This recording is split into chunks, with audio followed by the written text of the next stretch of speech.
Namaste. The CYTER, Center for Yoga Therapy Education and Research, has been functioning in the Sri Balaji Vidyapeeth University since November 1, 2010. CYTER is an innovative center. It is a center focusing on salutogenesis, all the causes and the methods to maintain, sustain, and attain health in the individual. The innovative focus of CYTER is on salutogenesis, the concept of health promotion and disease prevention and management that enables us to work towards the holistic health and well-being for all. All students of the constituent colleges of Sri Balaji Vidyapeeth are exposed to the yoga training on a regular basis. Yoga, the ancient art and science given to us by the Indian civilization, the gift to the entire humankind, is being propagated through Sri Balaji Vidyapeeth in an innovative manner. Here at CYTER, because we are in a healthcare medical institution, we are able to serve those patients who are suffering from various psychosomatic, lifestyle, stress-induced disorders. Patients at our hospital, the Mahatma Gandhi Medical Hospital here, they get the yoga therapy as part of the entire treatment protocol. A patient with diabetes would get the diabetic management of modern medicine, and in addition, the adjuvant therapy of yoga along with it. Similarly, we are doing work in psychiatry, we are doing work in dermatology, neurology, neurosurgery, and of course, obstetrics and gynecology. At CYTER, we are focusing on three aspects: therapy, education, and research. Yoga is the greatest contributions of India to entire mankind of the world. Recently, the government of India is currently promoting indigenous system of health, including yoga, in strong manner through the Ministry of Ayush. As a therapeutic center in a medical institution, we have given yoga therapy as individual, small group, and larger group settings for more than 52,000 patients in the last 9.5 years. We have looked at giving them an opportunity to heal themselves, facilitating the self-resilience and self-healing mechanisms through adjuvant yoga therapy. Along with this, we have done extensive research. The research in the form of 19 completed projects, 88 publications, 31 abstracts, and 9 copyrights in the name of Sri Balaji Vidyapeeth.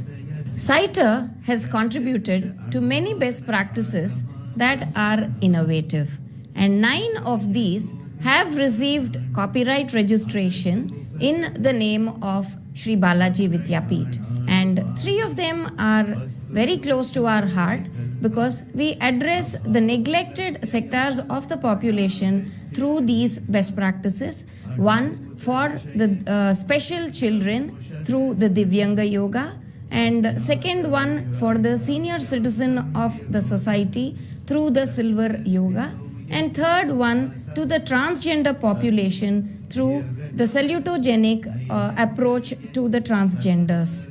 And through these, we are alleviating the problems, many of their problems which have not been addressed through the yoga techniques, through the various aspects and concepts of yoga. We are able to reach out to them through these practices and techniques. I am Dayanidhi, working as a yoga lecturer at CYTER SBV. I am really happy to doing my PhD yoga therapy at CYTER. Here we have a hands-on experience with patients coming from various departments.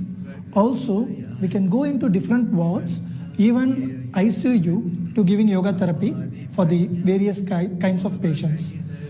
And here, CYTER, we can build a connection between modern science, allopathy, with the ancient science, yoga. Looking into the hows, whys, and the mechanisms of how yoga therapy enhances healing, facilitating a state of health physically, emotionally, mentally, socially, and even spiritually.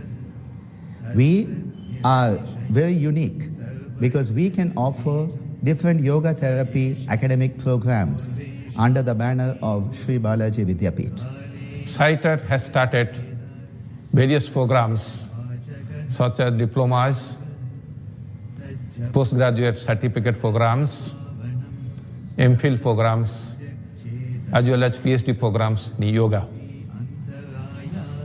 In addition to that, in the field of academics, for the first time, we have introduced yoga therapy in the curriculum of nursing college in our institute.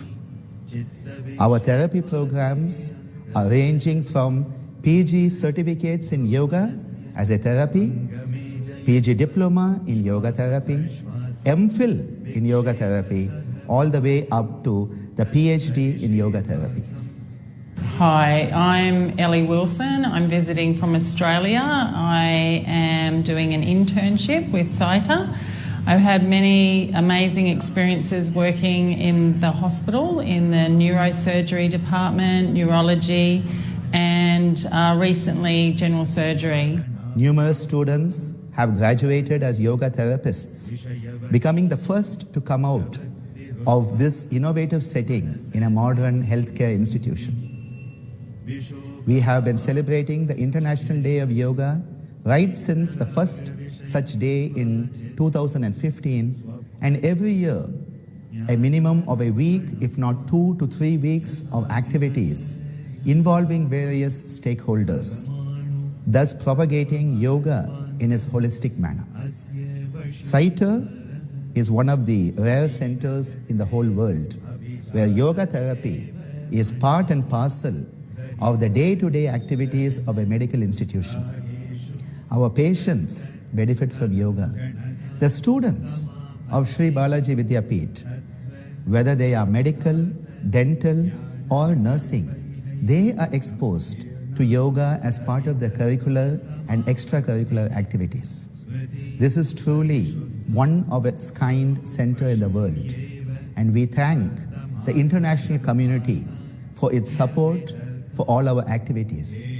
We thank the benevolent management of Sri Balaji Vidyapith, the visionary administrators who enable us to do our best to bridge the traditional system of yoga with modern medicine. Promotion of yoga in the society, among the students, among the people, and will keep our flag of SBV flying very high. As the World Health Organization is saying today, traditional, complementary, integrative medicine is the future of medicine, and CYTER is striving to achieve that future right today, along with your wonderful cooperation. Thank you so much.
Namaste, Vanakkam, Swagatam. We welcome all our amazing yoga family to day 4 of the SBV IDY celebrations today. It is indeed an honor to have you all with us, and we begin today as usual with our prayer. And I welcome especially our most respected Vijlani sir. Namaste, and thank you for choosing to be with us here, sir, today. Such a pleasure to be in the same space at the same time, even if it may be thousands of miles apart. We are in the same place at the same time for the same purpose. What is the magic of the Zoom room, the e-Gurukula, that we can all be together today? We begin with the prayer. I request everyone to join us. Om Sahana Bhavatu Sahanau Bhunaktu Sahabhiryam Karvavahai Tejasvinabadhitamastu Ma Vidvishavahai. Om Shanti Shanti Shanti. Om.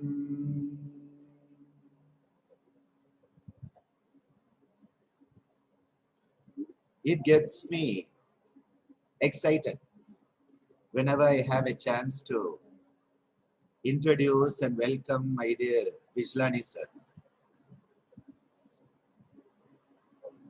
You know, for small kids, they always get excited when their favorite personalities are near them. And I remember as a very young man, not too old yet, but sometimes I feel old. As a very young man, I remember the first time I listened to Sir, I believe it was 20 plus years ago. And I was mesmerized. I was mesmerized by Sir's presentation that day. I think it was at the Apicon conference in Jipma. Ever since that, I have been one of the biggest fans for Sir. I have been a Yekalavya from a distance, never had a chance to train under him in physiology or yoga or diet. But from a distance, I've learned so much, so much. And as I have been saying the other day with Dr. Selvamurthy, Professor Seduraman sir, Dr. Madan Mohan sir, in the case of Vijlani sir, you again find that the rule of thumb, the sure sign of greatness is humility and the willingness to share and love unconditionally. Humility and the capacity to choose to share unconditionally and lovingly. And again, live the teachings, not just teach, live the teachings. And this is why it gets me really excited every time I get a chance to introduce my dear Vijlani sir, who is such a role model, such an inspirational mentor for so many of us. He has achieved the peaks of excellence in medicine. He has been at the top of the top, at the topmost medical institute of India, AIMST, in New Delhi, as HOD of physiology. And he chose to leave that. He said, enough of that. The moment he had a chance to leave it, he said, I want to do what I love and go full time into his yoga sadhana at the Sri Aurobindo Ashram in New Delhi.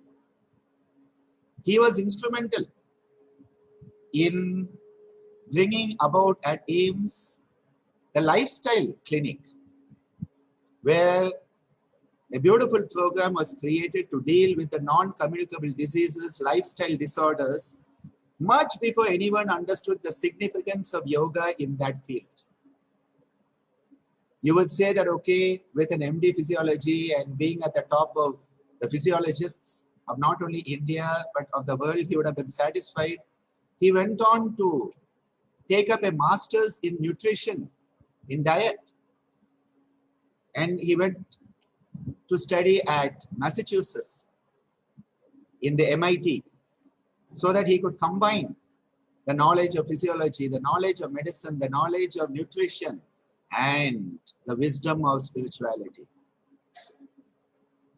One of those role models who has excelled in academics, hundreds of papers, dozens of books, of which his textbook of physiology was, I believe, the first to include a chapter on yoga.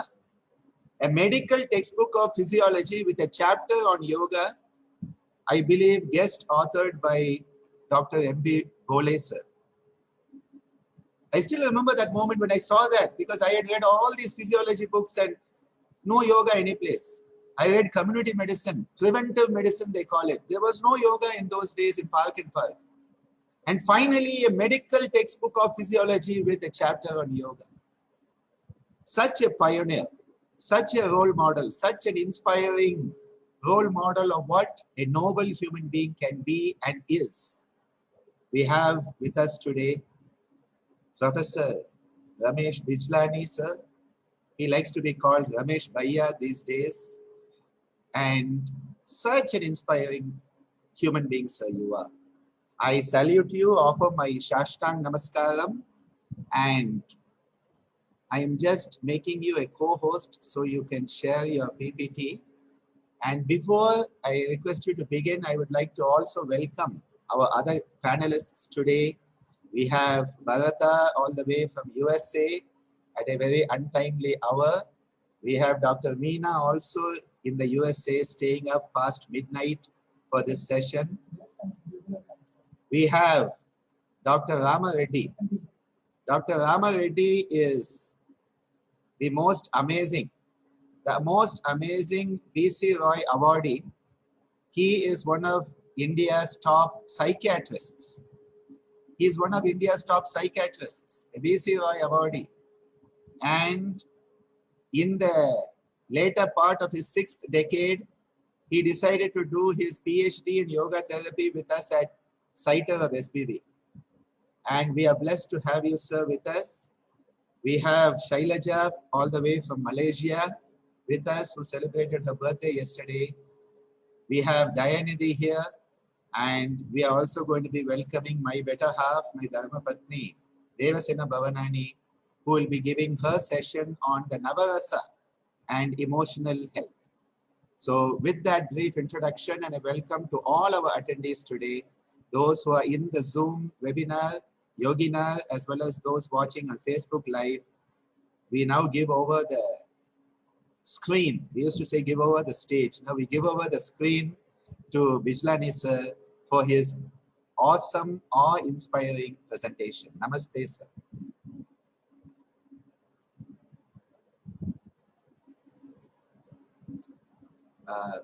We need to unmute, sir. Yes.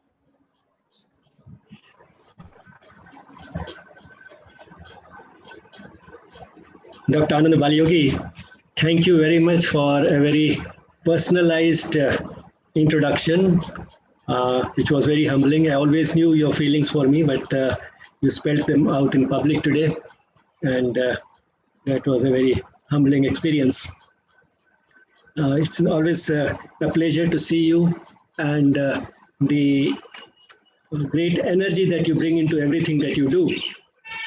This unlimited energy which you get from the infinite will, I'm sure, go a long way in carrying yoga to the world and do a lot of good to the world today, which is in need of a discipline like yoga.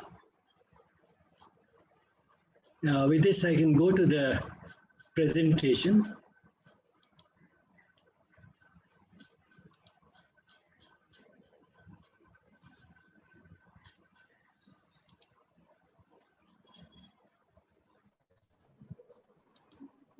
Yes, sir. come up, sir.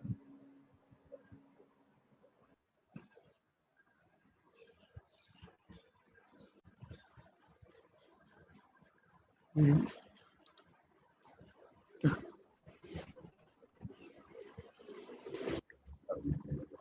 just heard Dr. Ananda Bali Yogi saying that you have courses right from the graduation going all the way up to PhD.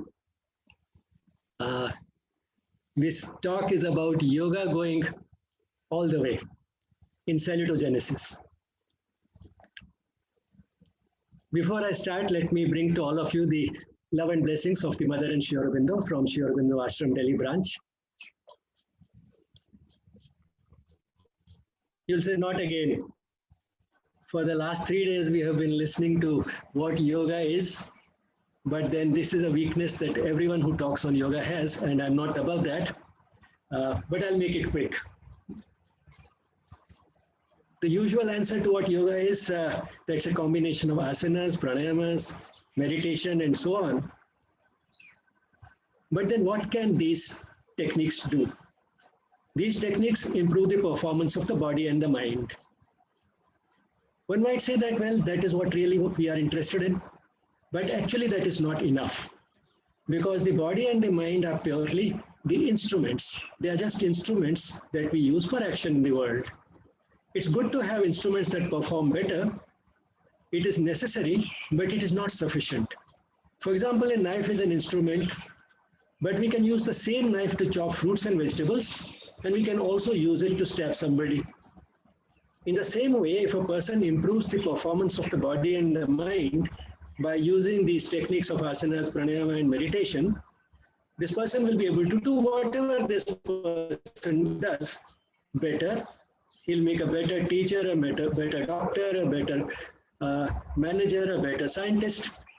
But then come to think of it, if a terrorist is physically unfit, emotionally unstable, and intellectually dull, will he be able to launch a successful terrorist attack? He won't be able to do it. Which means that if this person improves the performance of his body and mind by using the yogic techniques, it improves his chances of becoming a more successful terrorist. Because these are just instruments. Now, if a discipline helps a teacher as much as it helps a terrorist, that cannot qualify as a spiritual discipline. And yoga, we all agree, is a spiritual discipline. What makes yoga a spiritual discipline is the fact that it not only has the techniques for improving the function of the instruments, that is the body and the mind, it also has guidance on how to use the instruments. And if the person uses this guidance, he will never become a terrorist. And this, one might put it almost mathematically, that yoga is a combination of a few techniques which improve the performance of the body and the mind, plus guidance on how to use the body and the mind. And this guidance is based on a spiritual philosophy, and that is what makes yoga a spiritual discipline. And since we are using the instruments all the time, throughout life, in every aspect of life, yoga enters all aspects of life, because we may not be practicing the techniques all the time, but we are using the instruments, that is the body and the mind, all the time. So that is how all life becomes yoga. Now, what is the source of guidance that we get from yoga for using the body and the mind? The source of this guidance is our soul, our inmost being, our deepest self, whatever you may call it, our divine essence. That is the source of the guidance, which means that we try to connect these instruments, the surface instruments, the body and the mind, with this deepest part of the being and seek guidance from there. And that is possible because, after all, the surface instruments, the body, the emotional part of the being, and the intellect, are the outer manifestations of this deepest self. And this deepest self, the soul, is not there just to give us the consolation that at least some bit of us will continue to be there even after we are dead and gone. This divine essence also has a dynamic aspect which provides guidance for how we should use these instruments, provided we connect to this deepest self. And the more we connect, the more we find that these surface manifestations start taking on the color of the deepest self. So they're not perfect. The body, the mind meaning both the feelings and the thinking, these are not perfect. But because they are manifestations of what is perfect, that is the soul, they're capable of moving towards perfection. And as they move towards perfection, it becomes easier to connect to the soul and seek guidance from there and use these instruments in that light. And finally, the culmination of this process would be that the emotions and the intellect, in fact, it's the emotions that matter the most. That is what rules us. So when the emotional part of the being starts making the same choices as the soul, which are both non-rational, the soul works on the basis of love, and love is not rational. Emotions are also not rational, but emotions can be both infra-rational and supra-rational, to use Aurobindo's terminology. So the transformation of the emotions, when they start working entirely in the light of the soul, is that the emotions would also be used in a supra-rational manner. So when the emotions and the soul, they both unite, the intellect easily falls in place because the intellect is very versatile. It can always invent reasons to support this decision. So the intellect falls in line. And the poor body, it's a docile instrument. It does what the mind tells it to do. So the primary thing is to conquer the emotions. So when that has been done, the unification of the being, that is the body, the emotions, and the intellect with the soul, becomes possible. And that is what yoga is about, the union of the surface instrument with the deepest self. So that is how this works. Or since the mind is the most important part that has to end within the mind, the emotions, Lord Krishna talks about it at least at two places in the Gita. One when he says, Mayorpit manobuddhir. Apna man aur buddhi mujhe arpit kar do. Give up your man and buddhi, the emotions, and the buddhi, the intellect. And then what will be the culmination of this process? Man manabhava. He tells Arjuna, be my-minded, which means let your mind work in exactly the way as I do, which means I do means the Krishna within you. The Krishna within you is the soul, so let your mind work in exactly the same way as the Lord would. So that is what unification of the being is, and that is what yoga is about. But of course, that total and complete unification is a long journey.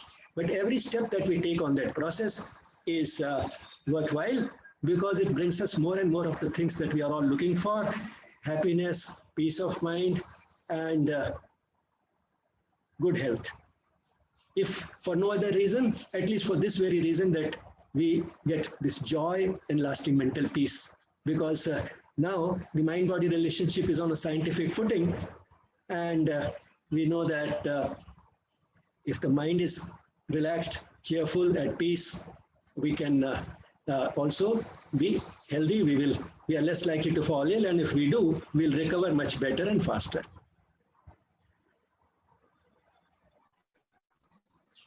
Now, turning a little more to health and disease, some of the recent rediscoveries of modern medicine, which have helped in integrating the modern medicine with these ancient disciplines, is the tremendous capacity for self-healing.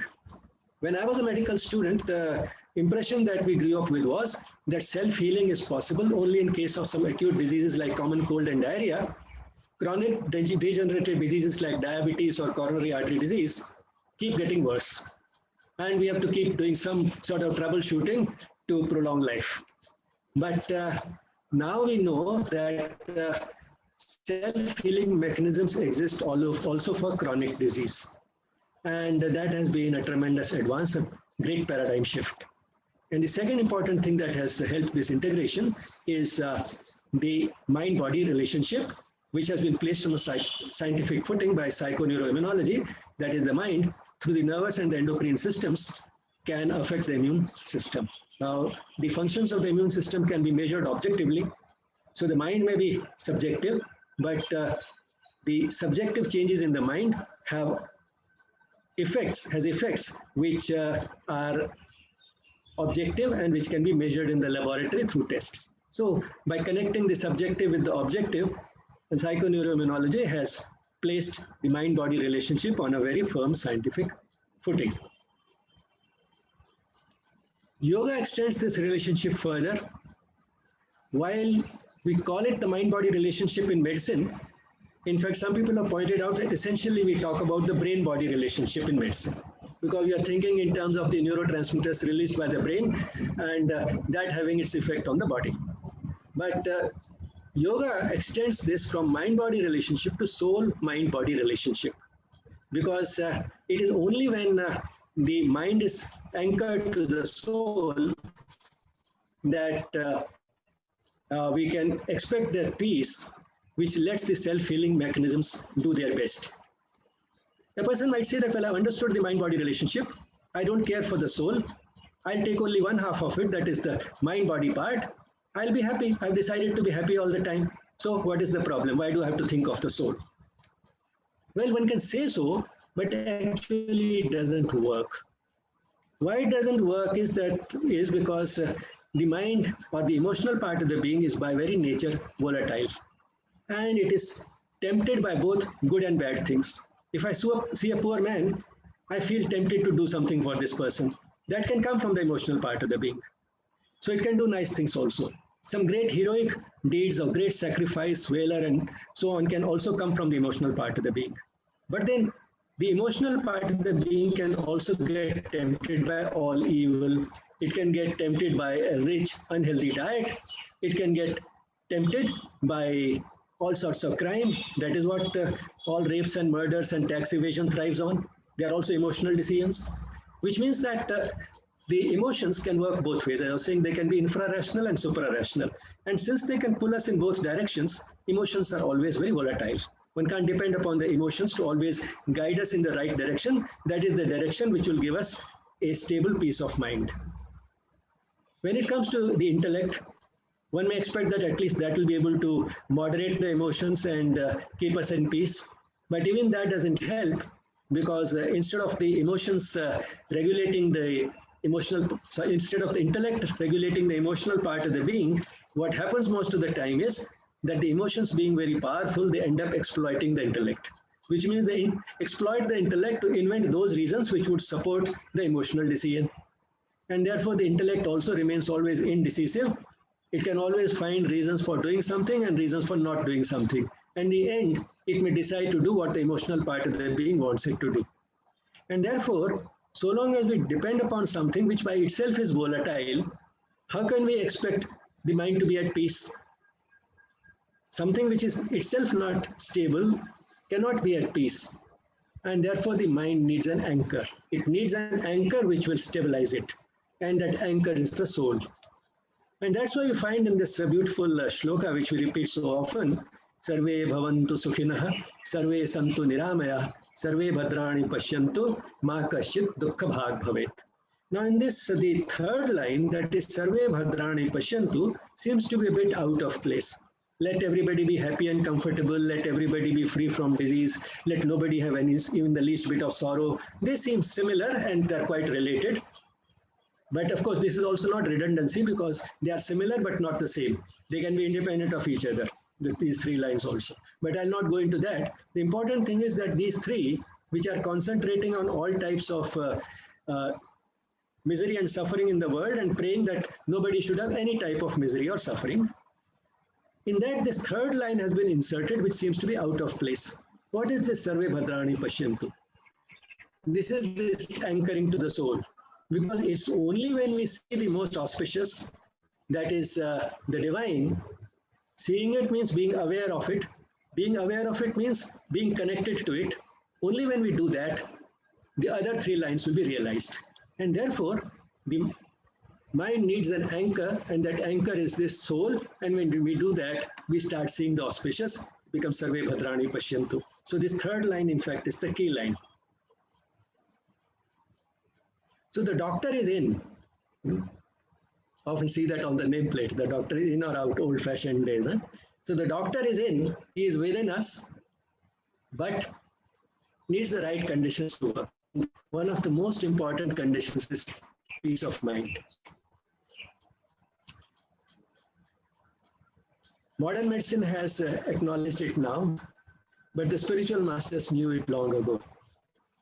For example, the mother has said, establish a greater peace and quietness in your body that will give you the strength to resist attacks of illness. Now coming to all the way. When I gave this title all the way, what I had in mind was something that struck me as a medical student. What struck me as a medical student was the 3 levels of prevention which Lewin and Clark have talked about. And this has now become a classic I discovered on the Google, which means not only I was impressed, the world has been impressed by it, and that is how it has lasted so long. They proposed these 3 levels of prevention in the 1940s, came up with a book on it in 1960, and this was the book that I saw as a medical student. And what struck me was that prevention doesn't just mean preventing disease so that there's no disease. Prevention also means preventing the worst consequences of disease, which means any intervention which makes the ultimate consequences of the disease less serious, less severe than they would have been otherwise without the intervention is also a prevention.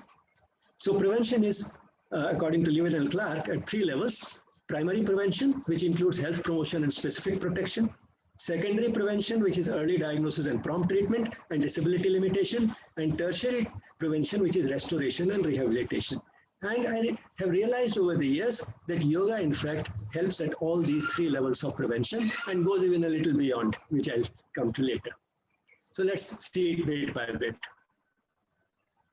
Now, primary prevention is health promotion. Now, we acknowledge in the modern medical literature that what we need for good health is basically physical activity, a good diet, adequate sleep, and peace of mind. Now, all this is a part of yoga. All these things form a part of yoga in the physical culture. How about smoking, drinking, and substance abuse? Not putting those into the body. Again, that becomes a part of yoga, because why do people use those? They use those because they're looking for some sort of a soothing balm when they are under stress, when they have difficulties in life. Yoga provides much better solutions to that, and therefore the need for those substances disappears. Actually, this whole thing has been summed up more or less completely in one of those well-known verses of the Gita. Yuktahara viharasya yukta cheshtasya karmasu yukta swapnavabodhasya yogo bhavati dukhaha. Now, when Gita talks about ahar, it also talks about vihar. Vihar is the daily routine, including particularly the play and the amusement and anything that may use like substances or abuse. So, yukta means not only moderate, but connected to the divine in the state of yoga. So when one is in a state of yoga, the vihara will not include those substances. So ahara, vihara, and yukta cheshtasya karmasu, that again takes care of some of the modern ailments which are due to overwork, including excessive screen time, which has emerged as a major problem, particularly after COVID. Because of the lockdown, people are spending more and more time in front of the screen, as we are also doing right now. But again, Yukta Cheshtasya Karmasu, if we remember that, even in the middle of all these webinars, we'll have a quick look at the window, through the window at the scenery outside. So, Gita has anticipated all these things. Yukta Cheshtasya Karmasu, Yoga Swapnava Bodhasya, sleep and wakefulness, and with all this in moderation, which is Yukta, and in connection with the divine, which is also Yukta, there will be no Dukkha. So, what better health promotion can we have? Because we can do all these things without reference to yoga also, one might say. But then there's a difference again, what we have realized is between doing something out of fear of disease and death and wanting to do something because you enjoy it. If one does it as a part of just prevention of disease very seriously because I want to prolong my life a little, I'm afraid of disease and death, then all the good things that I'm doing give me actually stress. Because on one hand, I'm eating fruits and vegetables. On the other hand, I'm missing omelets and cutlets. So the result is that the good that is done by all the good things done gets more than neutralized by the mental stress that results from missing the things which I really enjoy. But if this whole thing is fitted into a philosophy of life as yoga does or as the Gita does, then one wants to do it, one enjoys it. And that is what adds peace of mind to all these physical measures of lifestyle. So health promotion. So yoga is there in health promotion. Now specific protection. When medicine talks of specific protection, there are mainly two things that one is thinking about: vaccines and vitamins. You can prevent night blindness by giving vitamin A to the whole population. Or when we have been able to eradicate smallpox by giving smallpox vaccine. That is specific protection. Well, that is important, and these are some of the greatest achievements of modern medicine. There's no doubt about it. But how about the specific protection within the body? We call it the specific acquired immunity. Now, we don't realize enough what an amazing system it is. When it comes to the specific acquired immunity, working on the basis of B cells, we find that the body has an amazing variety of B cells, as if all the types of germs that may come up even in future have been anticipated.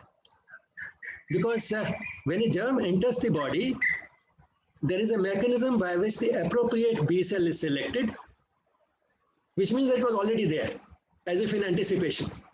And just imagine the enormous number of germs which have already been there and which had been anticipated.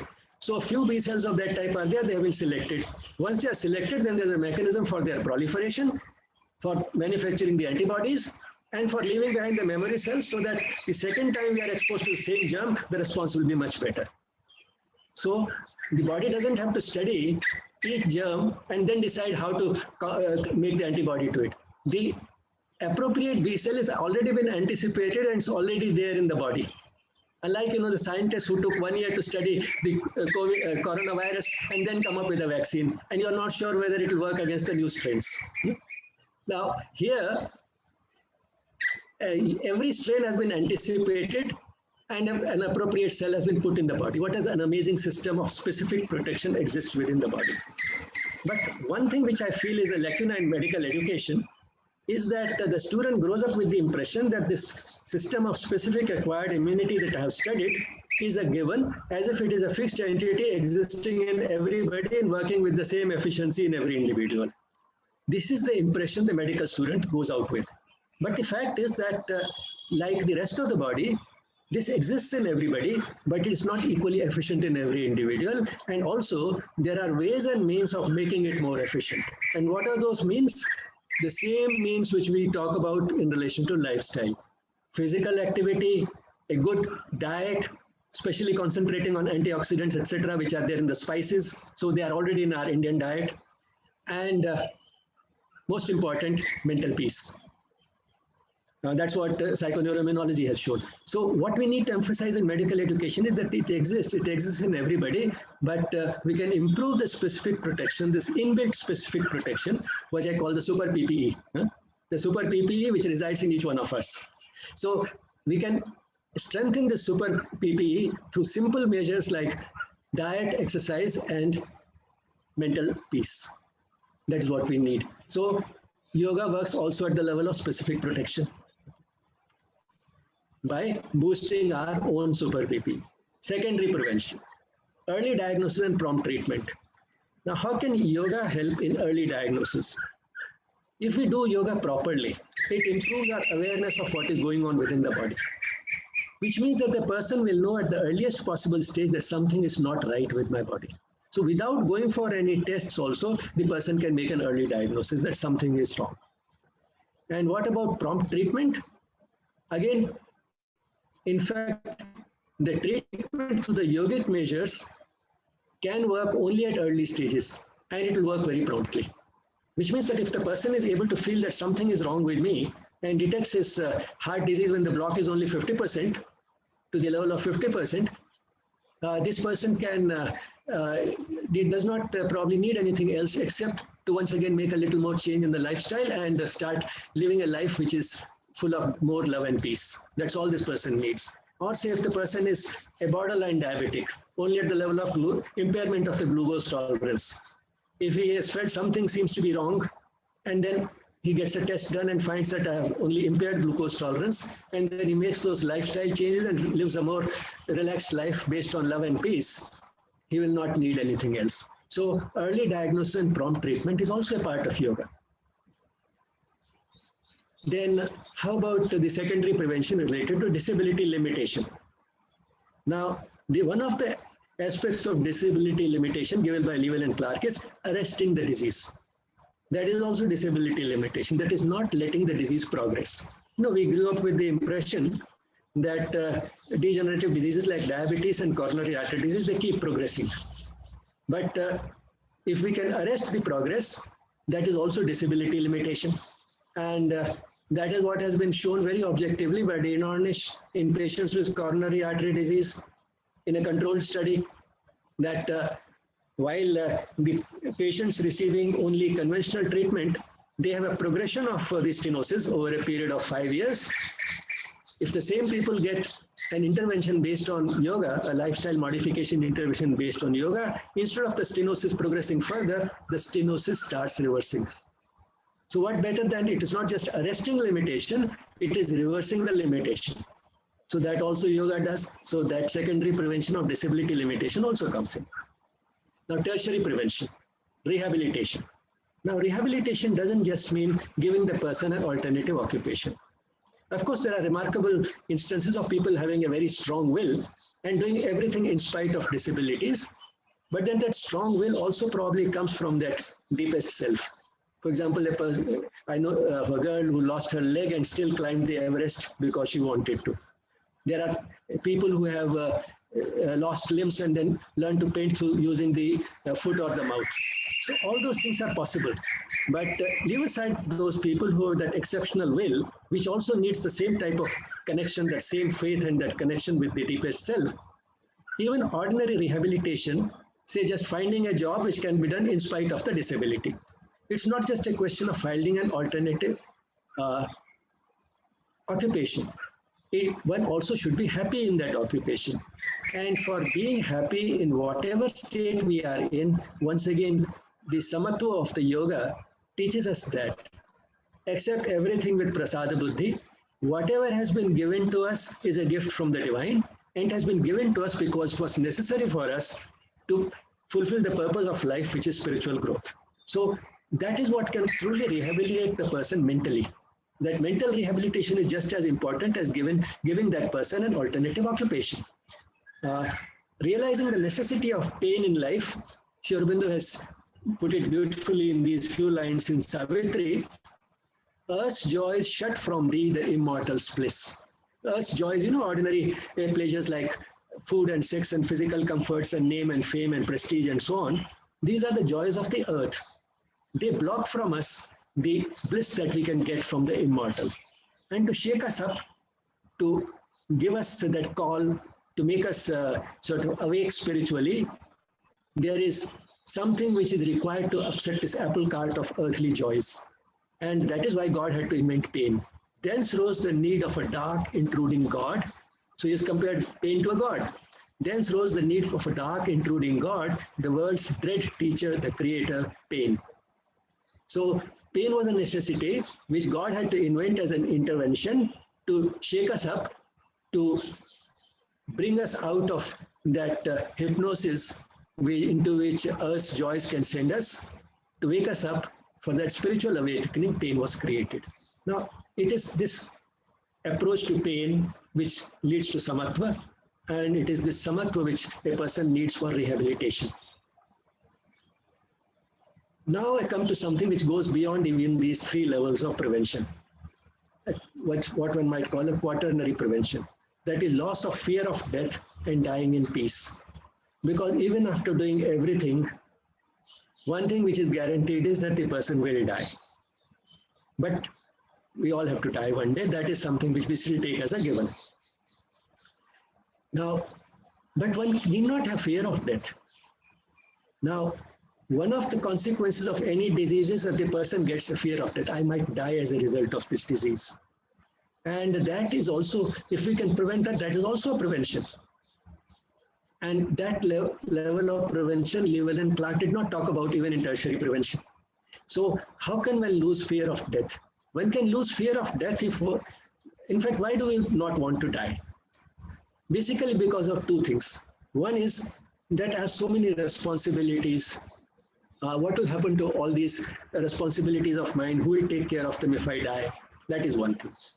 The second is an emotional attachment to our existence as it is. We want to exist in this form, in this body, in these surroundings, with these people whom we know, and so on. So that emotional attachment. One is this sense of responsibility, the other is this emotional attachment. These are the two things which cause fear of death. Now, when it comes to responsibilities, we have to realize that the responsibilities have been given to us. They have been given to us by the divine. For this, I sometimes tell a little story. There was a person traveling in a train and he had put his suitcase on his head. So people started laughing, why are you putting it on your head? Why don't you keep it down? He said that, I thought the poor train is already carrying so much load. I can help it a little. So when we feel that all these responsibilities are mine, we behave like that person who's put the suitcase on the head. It is not our responsibility.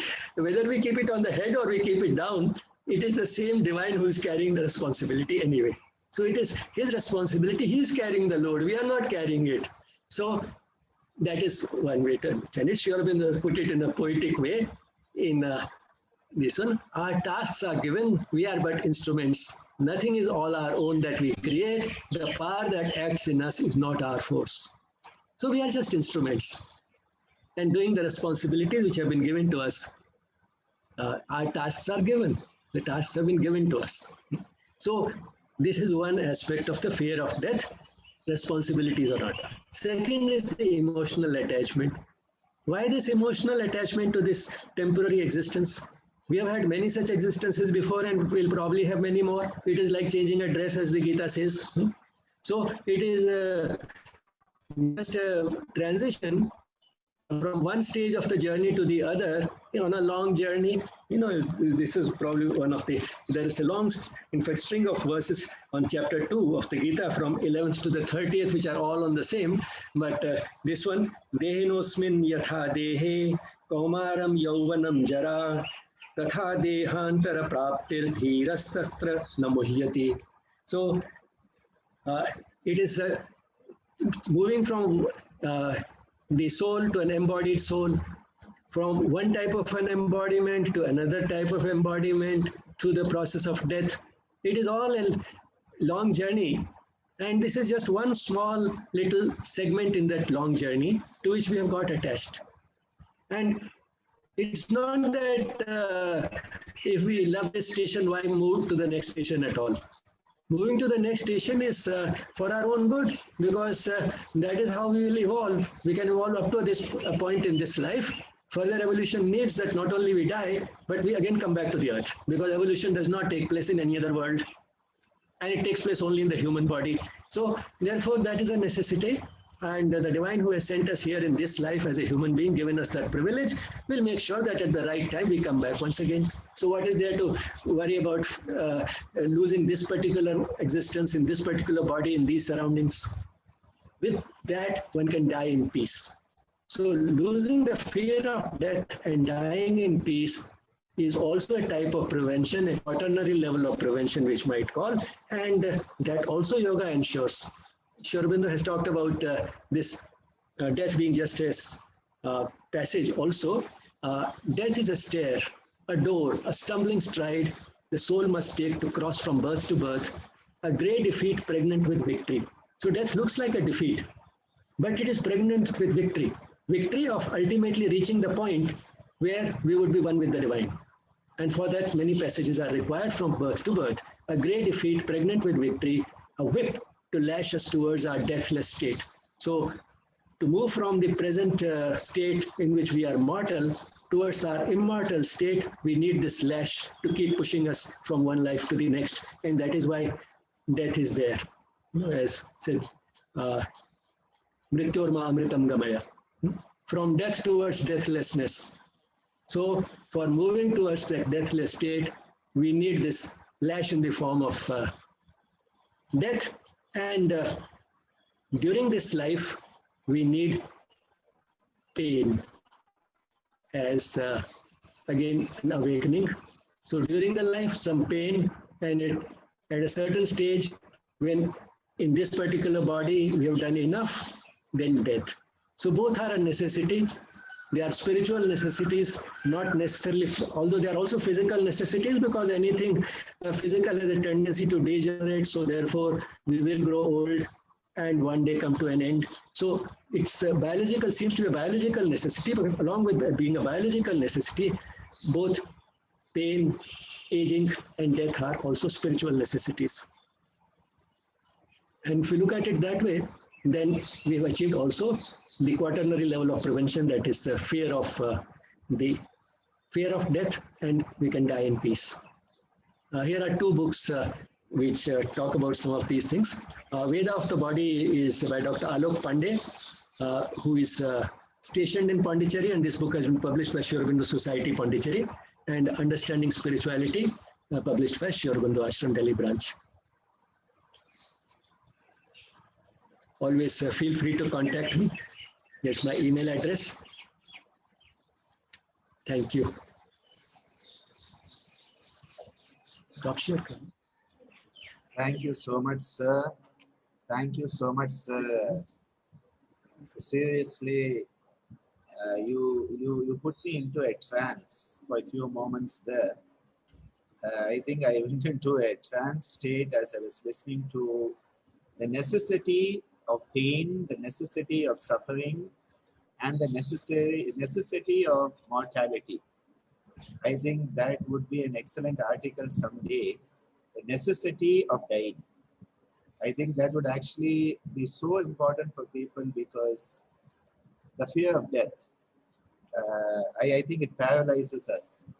It paralyzes us. And what an amazing presentation, sir. I don't want to call it a presentation. It was a darshana. It was a vision of divine nature, a darshana, and I'm still in that trance. But I would like to ask my dear Dr. Rama Reddy, sir.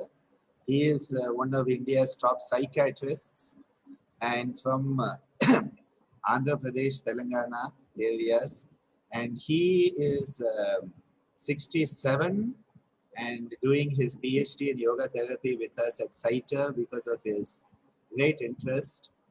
And sir, I request you to say a few words at this junction, sir. Namaste, sir. I'm very fortunate to listen to you and share this stage with you. While I was a physiology student, I studied Western Taylor 8th edition. When my daughter was a physiology student, that time she got the first edition of your book, and I happened to teach her. I studied some of the chapters, and I was so overwhelmed that felt like having that total book read by me once again. So that was the inspiration you have given to me long ago. Later, I am surprised to see you as a yoga mentor here, and really so great, sir. I happened to listen to one lecture, Personal Autonomy and Instrumental Accuracy. You might remember that one, Personal Autonomy and Instrumental Accuracy, given by Dr. N.C. Surya. He was the former director of NIMHANS. And I'm looking for part 2 of that one, and I could get it from you, this part 2, sir. So nice of you, and I feel like doing Padabhivandanam to you, but it is not virtually possible here. And whenever I listen to my Guru, Acharya Ananda Balayogi Bhavanani ji, Pondicherry crows would be making sounds. I mean, I feel that those crows have done some punya in the past life, and they are appreciating and really getting the knowledge from our Acharya, I say. While you are also speaking now, I could listen to the chirping of the sounds of the birds, whether you might have noticed or not. I think the nature also responds to great persons' speeches like you, sir. And really so fortunate to have you with us. Thank you, sir.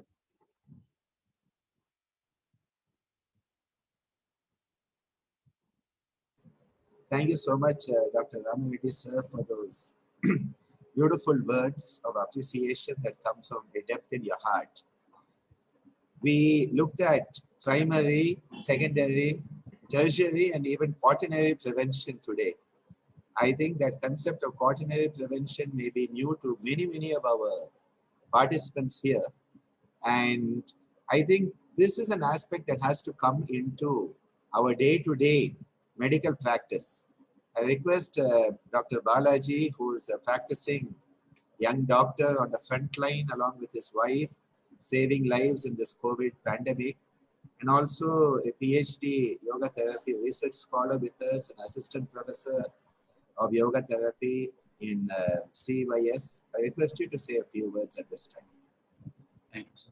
Namaste, sir. Pranams to you. It's like one of the great Jnana session today, sir. I just felt it actually. And I just correlated two statements given by you today, which exactly what my wife was suffering from today morning before I started to complain. You said that emotion exploit intellect. And one of my wife's relative was got admitted in the hospital and because of COVID. And he's a very young boy, 28 years old, and he lost his life today morning at 5:40 a.m. And the mother doesn't know what, with emotion, she called my wife around 6 o'clock and she's telling my wife, ask my son to come out of the bed. And that is how the emotion triggers the reality. And the great defeat is by pregnant. That statement again. So I could able to relate these words practically today. And such an amazing session, sir. And primary, secondary, tertiary prevention, I have read only for exam. In an exam point of view, I have read that question in preventive and social medicine because it is an essay type question and 10 mark. And now I understand more the depth of it. And the quaternary prevention, the loss of fear of death and dying in peace. That is a key element.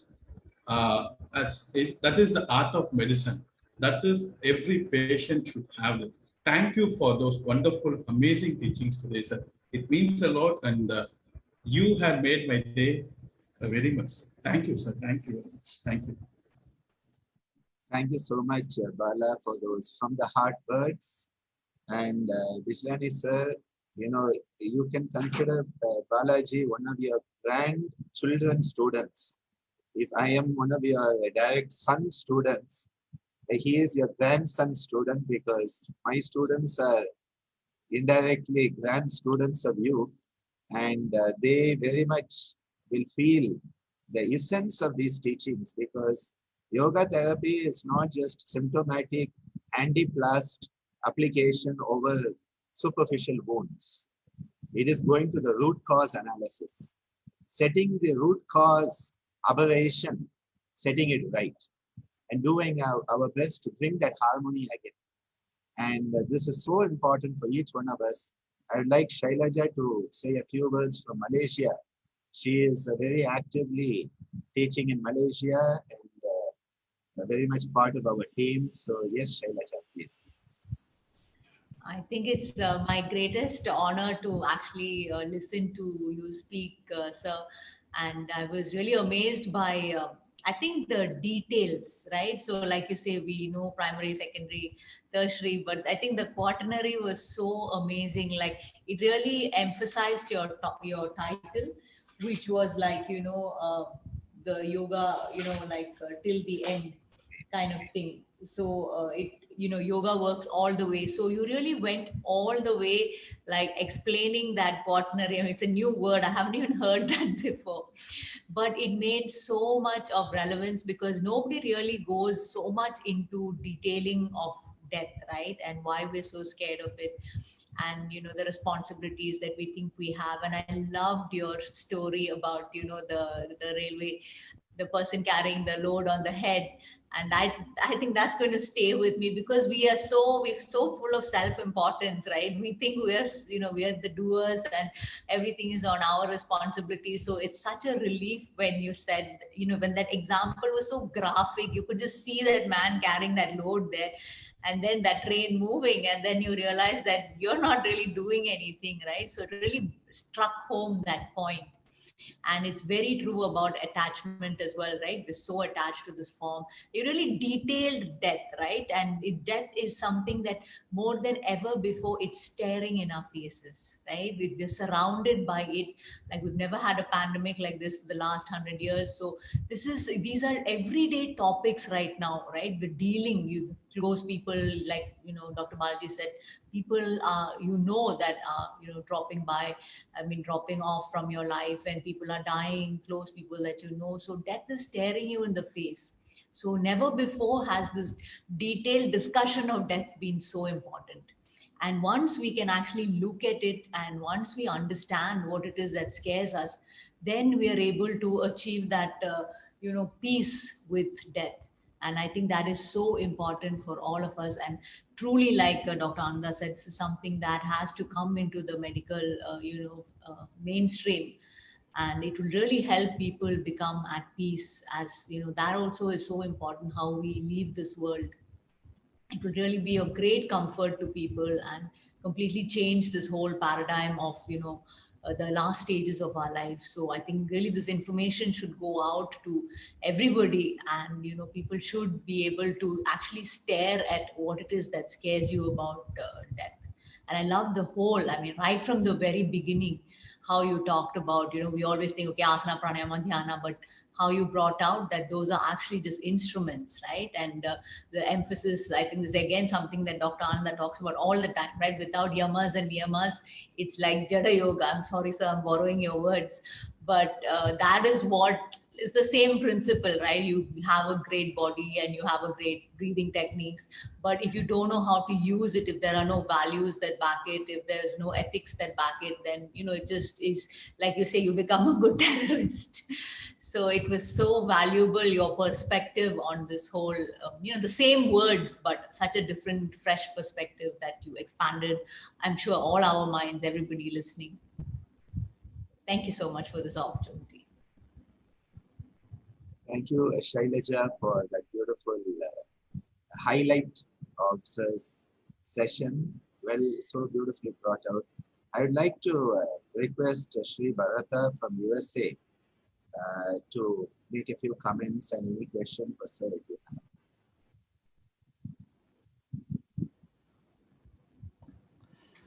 Yes, thank you. Thank you so much, Dr. Bichalani. Very inspiring to hear your emphasis on the soul, mind, body connection. Very much appreciate that, the uniting of the soul with the body, emotions, intellect, as offered as a definition of what yoga is. That was beautiful, and we don't hear that. I don't think we hear that often enough. I loved your point about the mind needs an anchor, and the anchor is the soul, and of course that was part of the repeated statement of the very importance of peace of mind as a foundation, as that samatvam, that equanimity. It's such a cornerstone of living a healthy life, of attaining our goals, of enjoying life, and it's sometimes minimized in teachings about yoga, perhaps because it's not always understood, and it's certainly not experienced at the level that we would all aspire to. So thank you so much for those very important and illumined points in reminding us of these cornerstones of health and medicine and healing. So my pranams. Thank you so much. Thank you so much, Sri Bharata, for the reiteration of the necessity of that anchor. I think that anchoring is so important for all of us, especially in these times of instability. Sir, there is a question that has been asked by John Verghese, and they're asking about the name of the article and author on self-locus of control. So if you would like to, I think there's name of the article and author on self-locus of control is under the question and answer they have put it.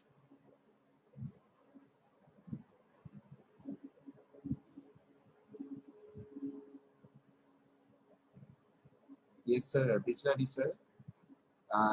I think under the question and answer, John Verghese has asked, could you mind to tell the name of the article and author? I don't think I made any particular reference to the self being the locus of control. Of course, I mean, it is implied in yoga, but I don't think I was referring to any particular article. Yes, fine, sir. And there's a point from Ravichandran Venkatesh. Superb, outstanding, unique, inspiring presentation. Thanks for the same. And then there's a question, not experience of immortality while in this mortal body. Is it the culmination of yoga going beyond even the fourth stage of prevention? Any comments you would like to make on that, sir?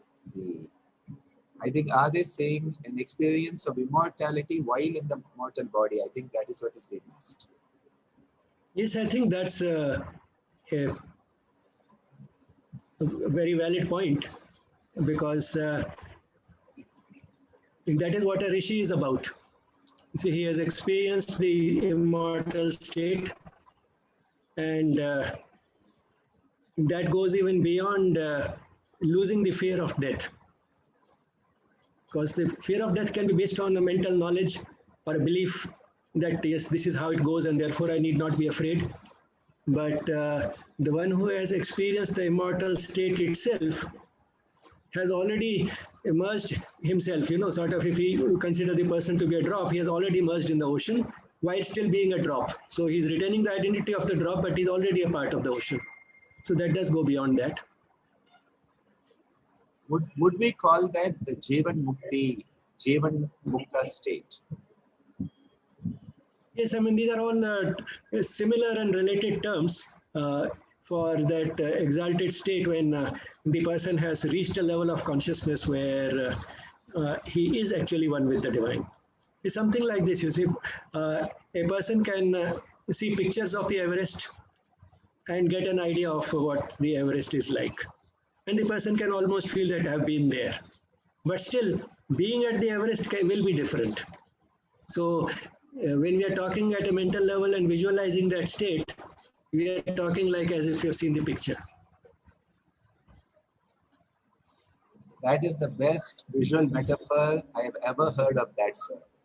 And I was just thinking, I'm sure there must be one of these, panoramic 360-degree views of Everest available on the net now. But still, it's never going to be the same. I think that is just such a true statement, sir. Such a true statement. And just a hypothetical question. Does such a person then have to come back? Yes, that's a good question.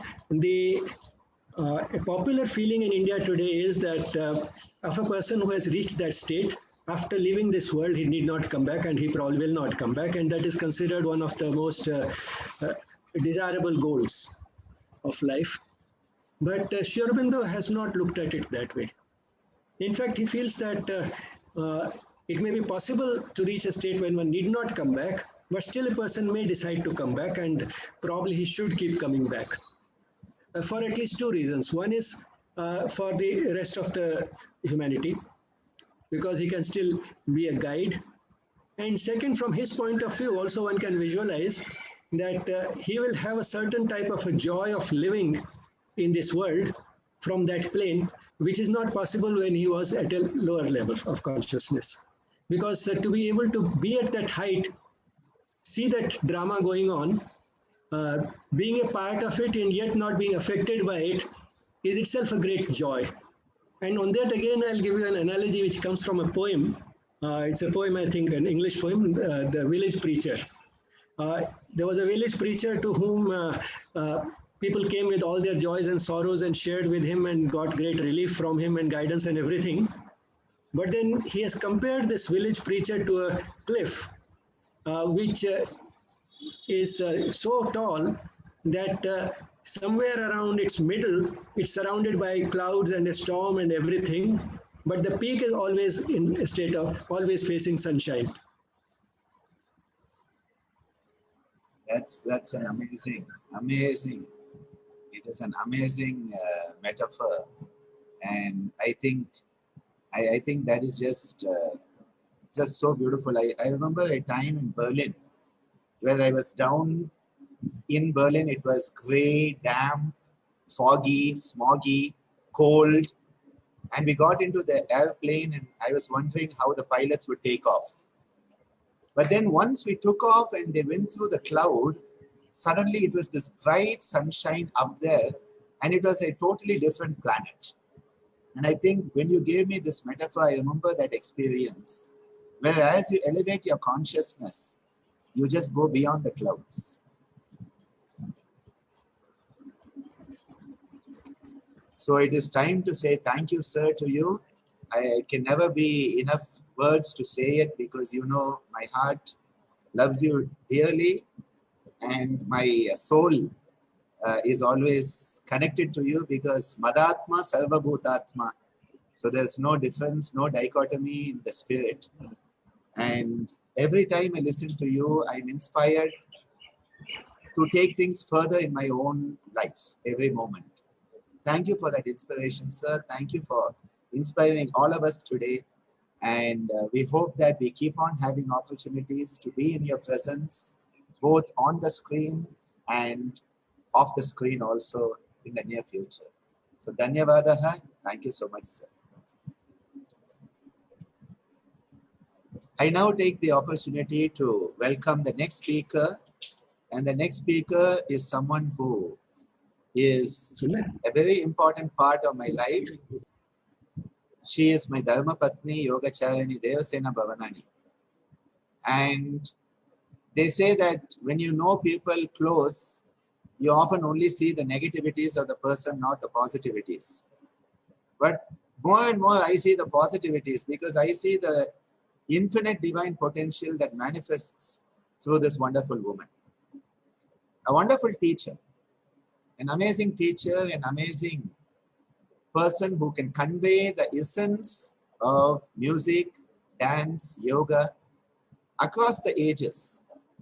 She has been teaching for more than 3 decades through Yoganjali Natyalayam, ICYER. So many children have benefited from her teachings. So many international students at ICYER have benefited from her music classes, her Sanskrit classes, her yoga sessions. And now online, even more people are benefiting through the weekly music sessions that she and Divya Priya, my beloved daughter, are giving regularly, the regular dance sessions and all. And today, she's going to be giving us a presentation that brings another angle to what Vijlani sir just gave us in how to deal with the emotions, you know, that emotional volatility that can even warp your intellectual capability. How you can deal with it through Natya, through the Indian system of dance and the Navarasa. So over to my dear Devasena now. She'll be assisted by Divya Priya, and looking forward to your presentation now. Namaste. Vanakkam, Miss Vango. Namaste everyone. Vanakkam.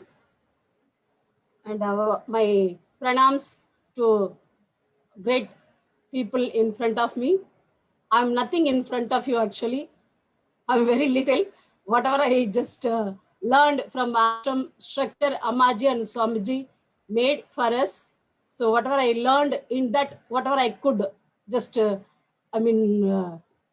or, convey the message. I'm just trying my best, that's all.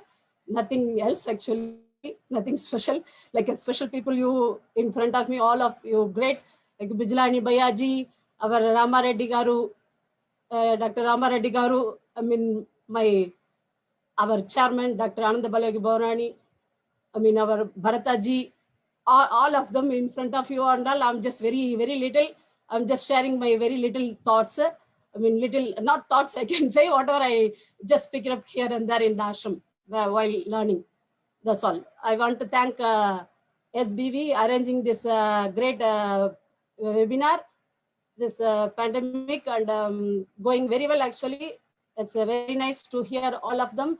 And we had the great teachings from the great people every day, and great message to think about. And again, my thanks to Dr. Ananda Bhavanani who gave the opportunity for me. And so we start with our topic.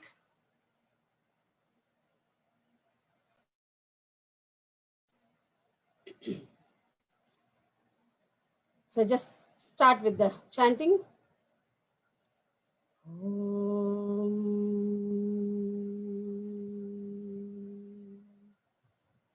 Guru Brahma, Guru Vishnu, Guru Devo Maheshwara, Guru Sakshat Param Brahma, Tasmai Shri Gurave Namaha. Om Tat Param Pariyaya Vidmahe Jnanalingeshwaraya Dhimahi Tanno Guruhu Prachodayate. Om Yohamag Shri Dr. Swami Geetananda Giri Guru Maharaj ki Jai.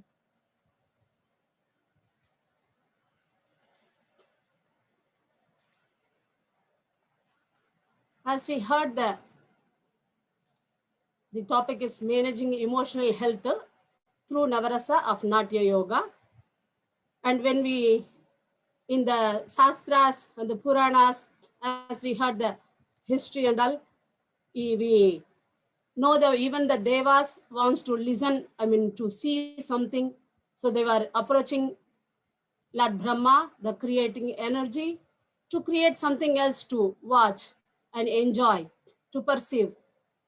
Even though they are in the Sukhasthana, almost we feel all the Devas, they don't have any trouble, anything to feel difficulty, anything like that. Even with them, they want to have something to watch and see, perceive, enjoy. So always with the mankind, the enjoyment necessary. So they're looking for something, even though in the pandemic, nothing was open, still they are finding something to go and watch. When the film theater will be moving, when the shops will be moving, the starting, opening, so that they can go. So with that those things they were expected always. So like in the dance always, it's not really only for to watch and enjoy. It's actually the essence gave for the real soul, for the Atma actually. So with that, when we see Sangeet Natak Academy recognize the 8 distinct traditional dances as Indian classical dances. They are Bharatanatyam for the Tamil Nadu, the Kathak from the UP, and Kathakali, Kerala, Kuchipudi, from Andhra Pradesh, and Manipuri from Manipur state, Mohiniyattam from Kerala. So Odissi from the Odisha, and Kshatriya from Assam. So each state have their own classical dance. Of course, many varieties of the folk dances, as many we can go actually. Even in Tamil Nadu, more than a dozen we can easily go on. And you can see some of the pictures with the classical dances. For each and classical dance, each states have, and each like Bharatanatyam, like our style from the Kalakshetra is very neat line, and with the discipline, the bending even not more than the enough bending, not you should not go more than that. Everything very clearly pointed out with the discipline.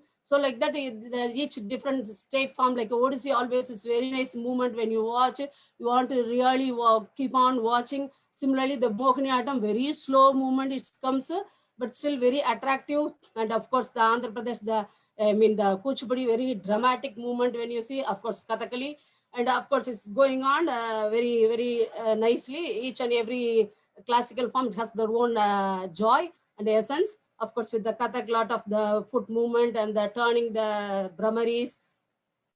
So with the Bharatanatyam, the seamless blend of Nritta and Nritya, the Natyam. The Nritta is rhythmic movement of the body dance, the movement. So it does not express any emotion. The Nritta, we say with the adults, whatever we are learning, the movements like that. So Nritta comprises the Abhinaya, what we do mostly with the expression we call, depicting the sentimental and bhava, the expression again, the mood, experienced through the eyes, hands, and the movements. So the Bharadam, even when we say, the Natya also we call, when we say the Bharadam, in the Bharatanatyam for the Tamil Nadu, in the Bharadam, when we say Bharata, the talam, the term even splitted like the sound like Bharata. Talking with the bhava, the expression, the emotional, the bhava we show, abhinaya we show. The raga, when we sing, of course, like with the sthai, when you go, sa re ga ma pa da ni sa,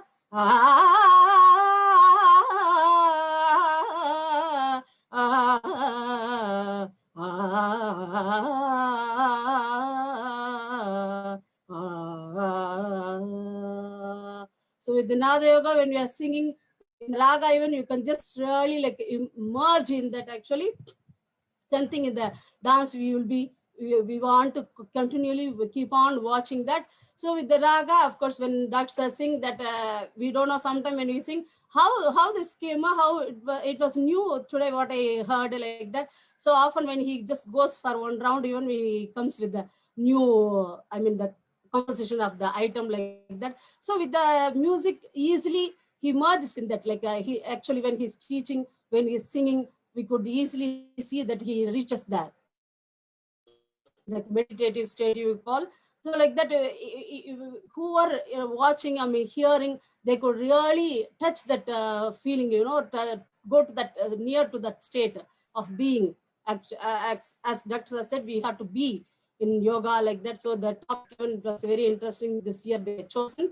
So we should be in that, whatever we are doing, we should learn to be in that, but rather than doing actually. So like that, the raga again, it's really, you want to continuously merge in that. And the talam aspect, when you go, the simple one even is makes you to move. As Swamiji says, the movement even give the big change. He says, when you are sitting, even when you simply stand up, even it gives a, quite different feel, quite different energy start to move in you. So like that, even the simple movements makes you to feel better. Like that, with the talam, really, it's just really pull you, push you.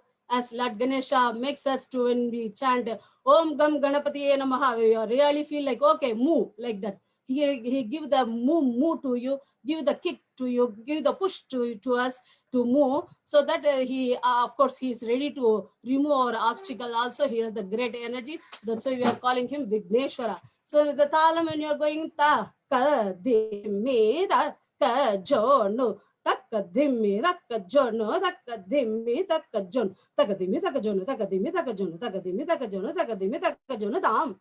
Really, you just like moving, and you don't want to even learn dance, but you really automatically will be dancing actually when you hear the syllable, even you know. So like when our guru dancer, Bharatanatyam, our guru, our Lakshman sir from Adiyar, from him, our Ammaji's guru, from him Ammaji learned and taught us, and so she also took us some time to learn the dance, the items with him. It's a great opportunity Amma made for us in every way, in all the teachings, in all the classes, in all the lessons, and for the whole life actually. That's why we could able to learn something actually, even though we are not really ready for that those teachings when we started actually in our age. Still they have the hope on us, and just really they are trying in all the way, yoga, dance, music, chanting, mantra chanting, bhajan singing, everything they were trying, like that. When we go to Lakshman sir, when we start even, like a beginning of the dance, when we are getting ready, they'll be telling dhalang gutakati kutakata dinginotam. So we are preparing ourselves to go to the RMND position and getting ready to dance. So automatically, even though when you are standing, when he says dhalang gutakati kutakata dinginotam, automatically immediately we just go to RMND, So it just makes the energy in our body without telling even, it's just give you that energy, go and sit and start to dance like that. So it's really that thala aspect. We have varieties in that we call the panchanada even. So with that which goes like a 4 number takadimi takajun. When we change the nada to the three component number, then takita. When they change the number for 5, then taka. It really goes like a, you want to face anything comes, okay, I can face, I can fight over that. Even corona, I can face that. Like that, it's give the energy, the taka. Then automatically when they change the number to 7,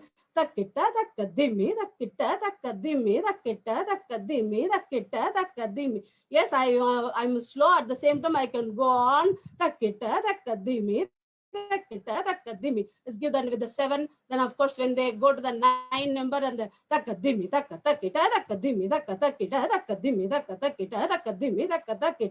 so it's just give the rhythm to our body, it's really very, very that pushing ourselves without learning, even our body will be moving to that. That's the essence, great essence in the dance and music with the Nada Yoga, with the Nam, with the dance thing we have in our, excuse me.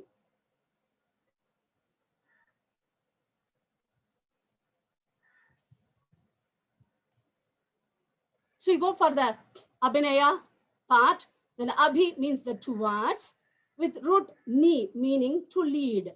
So audience and performer towards a particular state of being and feeling. So those days when we go to Chidambaram Mandal, we could really see that our Ammaji, our Guru, Meenakshi Devi Bhavanani, she was the pioneer of the leading the bringing back the karnas into the dance actually. Our great dancers like Padma Subramanian Mandal, they brought the back in the karnas in the dance, they were explaining and bringing that, but they really didn't go to the practical side much actually. So our Ammaji, she got the award for the dance in the Kalai Mamani for her dance work for society, the Seva for her Seva, they awarded her Kalai Mamani the dance. So she was bringing that karnas. So when she take us to the big temples like Chidambaram, Tiruvannamalai, Tanjore and all, Swamiji used to take the students to show our culture in the whole tower of the temple and all over the temple, wherever you see, even in the pillar, any stone will have all the the description of the statue, showing how the movements, how the body, all the movements, all the different postures, almost all of most of the Yoginas asanas even you could see very easily, like a Chakrasana, Dhanurasana, the bow posture, Chakra, the wheel, everything you can easily see in the karnas when you go to the big temples. So like that, the people playing the instrument also, they were moving with them actually those days. And so with that, the movement, the meaning comes with the Abhinaya, the facial expression, where we could categorize like 4 categories with the Abhinaya. Ankika Abhinaya, when we say Ankika, with the Sharira. Ankikam, like when we say Ashtanga Yoga, Anga, the limbs. So with the thing, the expression through body, Sharira, face, Mukha, and movement, the chesta. Vachika, when we go through the words, sometimes the Ekshaghan, like in the Tamil Nadu, we call Kutu. In Tamil Nadu, when they call the Ekshagana, they call. So that sometimes they use the dialogue given actually in between the characters doing, because those days when our Bharata made the Sastra for dance, So in that they actually made like a drama way actually. Then later on it brought to the individual items to that, like that. They later on all the tangible quarters like that, when they come, they were putting all the one by one items for the individual event they were making. Otherwise it was started like a drama version actually. So Vachika through words, sometimes the dialogue have been used. So literature and drama. So Aharya Abhinaya, when the decoration shown for the Toran Mandal we usually make with the for that stage. So through decoration of makeup, jewelry and costumes, all comes under the Ahari Abhinaya. Satvika acting out and manifesting the different state of the mind and feelings. So really you won with that, so that the Satvika Abhinaya can come out of the dancer. So I want to show the small offering to Lord Shiva, who is the king of the dance. We call him Nataraja when he dances. So he is the king of the dance. I mean, Chidambaram is the main hall of his dancing hall called Sabha. So that's why he called Sabhapati. Pati means the Lord. So Sabha is the stage. So he's the Pati of the Sabha. And actually Ammaji used to say, the Chidambaram is like they were telling like it's like a middle of the universe like that. So the Chidambaram is the main dancing place. When we think about the many temples, I mean Tiruvelangad also he danced for our Avayar, Karakala Ammayar. I mean our rishis Maharishi Patanjali and Vyagrapada all had the darshan of Lord Shiva's dance in the different like Tiruvelangad like that, all the forest places like that. But still the Chidambaram is the main one. So he called Nataraja when he danced. Natanam is the dance. Natya also we call that exact term. So Natanam, so Nataraja we call him. So for him offering like a small shlokam, this comes the words. So I will show with the mudras so that it's got a little idea. So Ankikam, when you show Ankikam the body, Bhuvanam for the universe, Isya whose, Vachikam the speech, become Sarva for every language, every different walk, the words we have, Vangmayam the language, Aharyam the jewels, and Chandra is the moon, Taradi the stars, Tam, you the great one Lord Shiva, Satvikam the pure one, great one, Shivam, Vande Satvikam Shivam. Our namaskaram, our salutation to Lord Shiva. Ahankikam bhuvanam yasya vachikam sarvavangmayam aharyam chandra taradi tam noma satvikam Shivam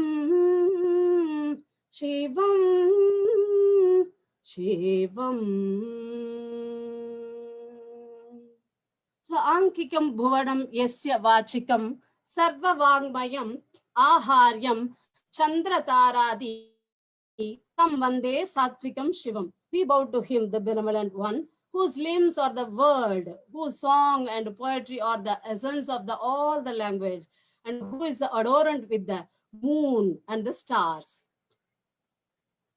So cultivating the health emotions through the dance, emotions are the very, very powerful, especially so in children actually, because very difficult for them to face or what to do even. So we need to focus on emotional health, emotional intelligence, emotional balance.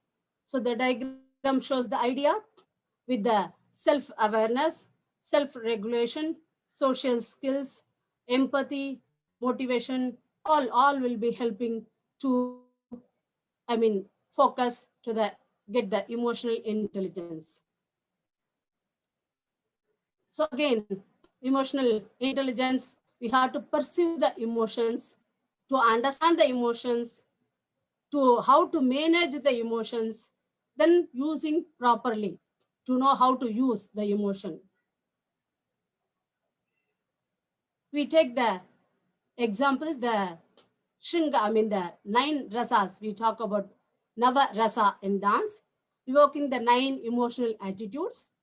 Shrinkara, the erotic love. Hasya, humor, the laughter. Karuna, the compassion. Raudra, the anger. Veera, the heroism. Bhaya, fearful terror. Bibhatsa, disgust. Adbhuta, the awe, the adbhuta, wonder, and the shanta, peacefulness. We want to chant like a shlokam with the mudras, so it will help easily. Shrinkara, hasya, karuna, raudra, veera, bhayanaka, bibhatsa, adbhuta, shanta,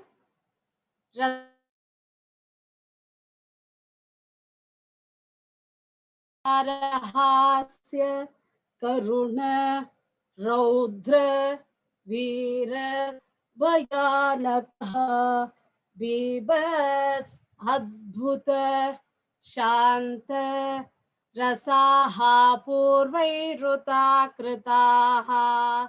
So the 9 types, the emotional we show.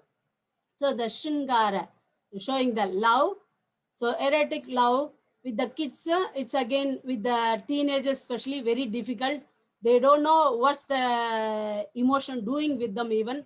They cannot be aware of that. So they don't know even what they are doing even. So very, very difficult stage we are facing, because those days when we are, bringing up, it's not really difficult. Even in my olden school days, we are very, like even the school time, we didn't really face much, but these days, all the with the, that's why Ammaji hate to have the television, so she never bought the television for the kids. Again, she hate the cell.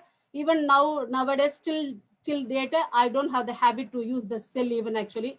Very difficult for me to even the doing all the things with the electronic things. I don't know, that's why Divya always, I have to, she will be helping with for me.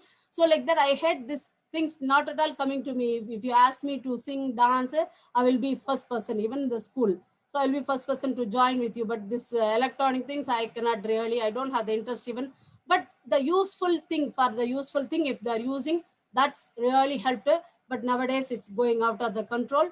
And so very, very difficult they are facing, so that we are making them to do this with the cultural aspects, cultural activities, so that they can bring the mind to the positive way. In that way, they can release the energy, and they have a lot of energy in the young age. That's why Ammaji says actually in the yoga, it helps a lot with the pranayama. It's easily we can help with the emotional, but still in the dance, in the yoga, it takes time actually.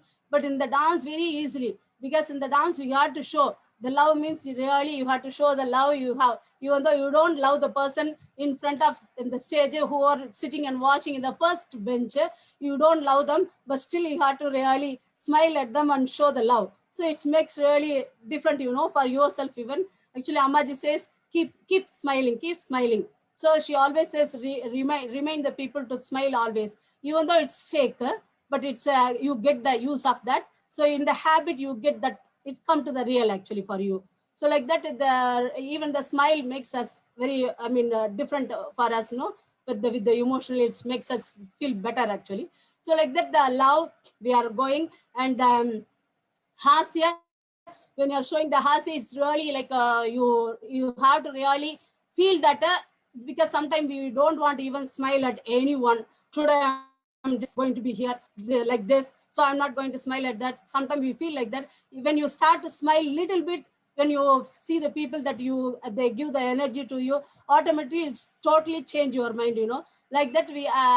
We say like actually I want to give the example, like how Swamiji goes in the class with the Sanskrit alphabet order. He goes with the with the people, he makes them to laugh with the the Sanskrit alphabets actually, with the vowels actually. He start with the ah ha ha ha ha ha, ah ha ha ha ha ha ha ha, ee hee hee hee hee hee, ee hee hee hee hee hee hee, hoo hoo hoo hoo hoo hoo hoo hoo, ooh hoo hoo hoo hoo hoo hoo hoo hoo, eh he he he he he, ay hee hee hee hee hee, oh ho ho ho ho ho, ow hoo hoo hoo hoo hoo, ah ha ha ha ha ha ha ha ha ha.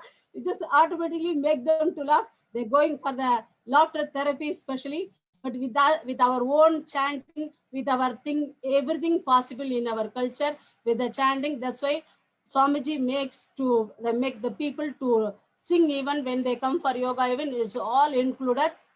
Because he was teaching the Rishi culture, Ashtanga yoga. So in that all included, not really, concentrating one part of the yoga like that. It's wholesome. He is concentrating, so making the people to sing, chant bhajans, chant the mantra, sing the bhajans like that.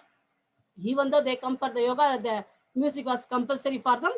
So like that, with when the kids comes for yoga, dance, we make them to take the yoga is compulsory actually, so that they have the balance when they are doing dance. Not only when they're dancing, they have to get the balance, all the positions, but it's really leading in their life to balance in their life, even how to balance, how to stand up, how to balance our emotional in every way in life actually. So like that, it gives in all the way, that's why in the yoga also the hasya give like hakara. When you make the sound, even hakara, we point we face the palm, like the sparsha mudra, we face, palm, we are touching our Manipura chakra area. Ask them to keep in that area and just make the sound with the breathing in, taking in breath, out breath, going with the ha, breathing in, breathing out, ha, breathing in for breathe out, ha. So we sometimes we ask them to make continuously, taking the in breath and going continuously, ha, ha, ha, ha, ha, ha, ha, ha, ha, ha, ha. So when they goes continuously with the hakara sound, ha is the sun sound, it gives the great energy. Of course, for the sun energy, the excuse me, the Agni energy. So with that, they can go on very strongly. At the same time, they are making their diaphragm strong and making their emotional also very happy and strong. So emotional categories: cleansing negative aspects of emotions and sublimation for higher emotions of divine bhakti. A type of physiological preventive therapy helps develop positive emotional intelligence. So love is the major issue in the teens. They have no idea what the emotions are doing. Conscious expression through dance gives a healthy outlet, prevents many problems. When you go to the hasya, again, laughter is the best medicine. We connect to the universe through Manipura chakra, that is related to the solar plexus. This helps us to feel at ease. Hakara Kriya, as I demonstrated, it helps a lot. We have the asanas, doing like some of the asanas, we are adding the hakara sound, like a chanting. That's also really help in the yoga practices. So when you go to the karuna, the compassion and the empathy are very important human qualities, enables expression of a compassionate feeling for another being in a selfless manner. So when you say in the Tamil, when we are angry, we lose our balance. We totally lose our mind even. Our mind won't really working. Nothing is our mind quite often, like me, not all. So like me person, they totally lose, where nothing is in the mind already. So very little there. To use that even very, very hard in that time when you are feeling very angry like that. So in the Tamil, they say, Athira Karanakku Buddhi Matu. We have a proverb even. So this enables the children to let off stream in a healthy and protected environment. A simple way for anger management. It helps a lot in yoga practice also. We do many practices. Of course, in the dance, very easily. Because we are acting like you are angry, but you are not angry. That's why sometimes Swami shows that in his voice already, because he is the line of Pondicherry, with his voice even, it makes the people like really terrified with him. In front of them, they cannot stand even. So he makes the people to become aware of that, what they are doing, so that he was using this actually in his power of in his voice he is using and trying to change. Whoever came to Swamiji and Namaji, even the painter come in, they have to go, the better painter actually, when they're going out of the ashram in the evening itself. So like that, who are coming for the course, they are just really transforming their life in the positive way. So like that, it helps in the dance very easily.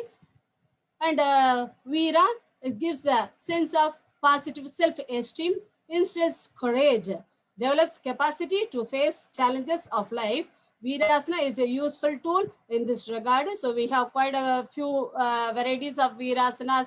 The first variation we do, second variation we do with the Anjali Mudra. And so we keeping the chest up, chin up. Always Ammaji says in the dance, even always she says, the elbows up. When she's teaching the chin up, chest up, because unnecessarily when the chin come down, we are giving the mudra to the body that you are not really feeling good. So unnecessarily we don't bring the head down or chin down even in dance, actually, in the position when you're doing. So when we are dancing even. So like that, Ammaji always says chest up, chin up, to keep the energy going up, moving up, upward. Like that's why even Swamiji's teaching, when you are sitting in the yogasanas, even Vajrasana, we sit many pranayamas we do from that, because it's sitting up position already, even though when you are sitting down. So like that, it keeps the energy upward to feeling that bold courage in us. So like that, we have the Kshatriyan Kriya also. Some of the practices helps a lot. We have the third variation of Virasana, even balancing at the same time, like giving our mind so courage energy for us. And when we go to the Bhayanaka, Abhinivesha, we could say the Klesha is the root source of the all fear. So when some incident comes, really our Abhinivesha, we feel that we are somehow we have to survive like that. So the animal instinct come front for everything, actually. Even when we are reacting, the animal instinct pushing us to answer first, actually. Before thinking, before giving the good answer, we are just reacting, actually. So it helps the children to get rid of anxieties and phobias, actually. So they learn to manage and overcome fear better, actually, because the kids already, they have the bad habit of that talking about this, all the things that one kid started, they pay pizza central in Tamil, we say. So all the negative stuff they started, the one kids will say, though they get the habit of that in the night time, means it's already that energy and all they started, they have the bad habit. Almost all the kids have. So that thing and all, we have to really tell them when they are teaching, and the energies is different. When we are keeping the positive mind, the cleansing mind, then it won't affect it. That doesn't come with our panchakoshas all in the lined up. With that, anything can disturb us. Like that, we have to really make them to think those things. So in the dance, again, they are showing with the bhava. So they have to act like when they are really means they have to really act. Once they come out of that, then they don't have to fear, show the bhava. So automatically it helps them that you don't have to really fear of anything. You can face that. As our almost all the deities have their hand always, they show with the abhaya hasta, we call. So all the deities, that's why they are holding the hand. Then don't be afraid. I'm there to, help you, support you, to give the energy to you, to protect you. So don't be fear of anything. So Vibhatsa is a Dvesha, Klesha is the source of the dislike. So the expression of this rasa enables the children to let go of their dislikes and hence become more balanced emotionally and mentally. They learn to respond rather than react. Adbhuta, life is the biggest miracle when we can feel a sense of awe. So many things, like first time when Ammaji took me to Tiruvannamalai, even though I was living nearby the town, but I never had the darshan of Tiruvannamalai. When Ammaji took me to Tiruvannamalai, first time when I saw the lamp on top of the mountain, is the very big festival in Tiruvannamalai, the Deepa Tiruvada they call. So the lamp on the mountain, it really gave me, wow, I saw that, like that. So we realize how blessed we are to be born human, just to get this type of darshan like that. So instills gratitude and reverence for life. When our breath is taken away by awe, we get a glimpse of the Kevala Kumbhaka. The Shanta, when all other emotions have been dealt with their constructive manner, we can experience a sense of true peace and ease within ourselves. This is the peak of the rasa, anubhava, the experience of the navarasas. So anubhava, give the self-satisfaction that you really, in the Tamil we say anubhavich. So we have to feel and do. So like the great people like Bijlani Bayaji talking, we feel like that Anubhava is giving through him. We are just even we could feel easily. So like that, he can just easily bring the essence. Same thing with the Ramareddy Garu. Whatever he is doing with his presence, even is just give how much you can feel the Shanta in within you, like that, just with the perception with the every great people.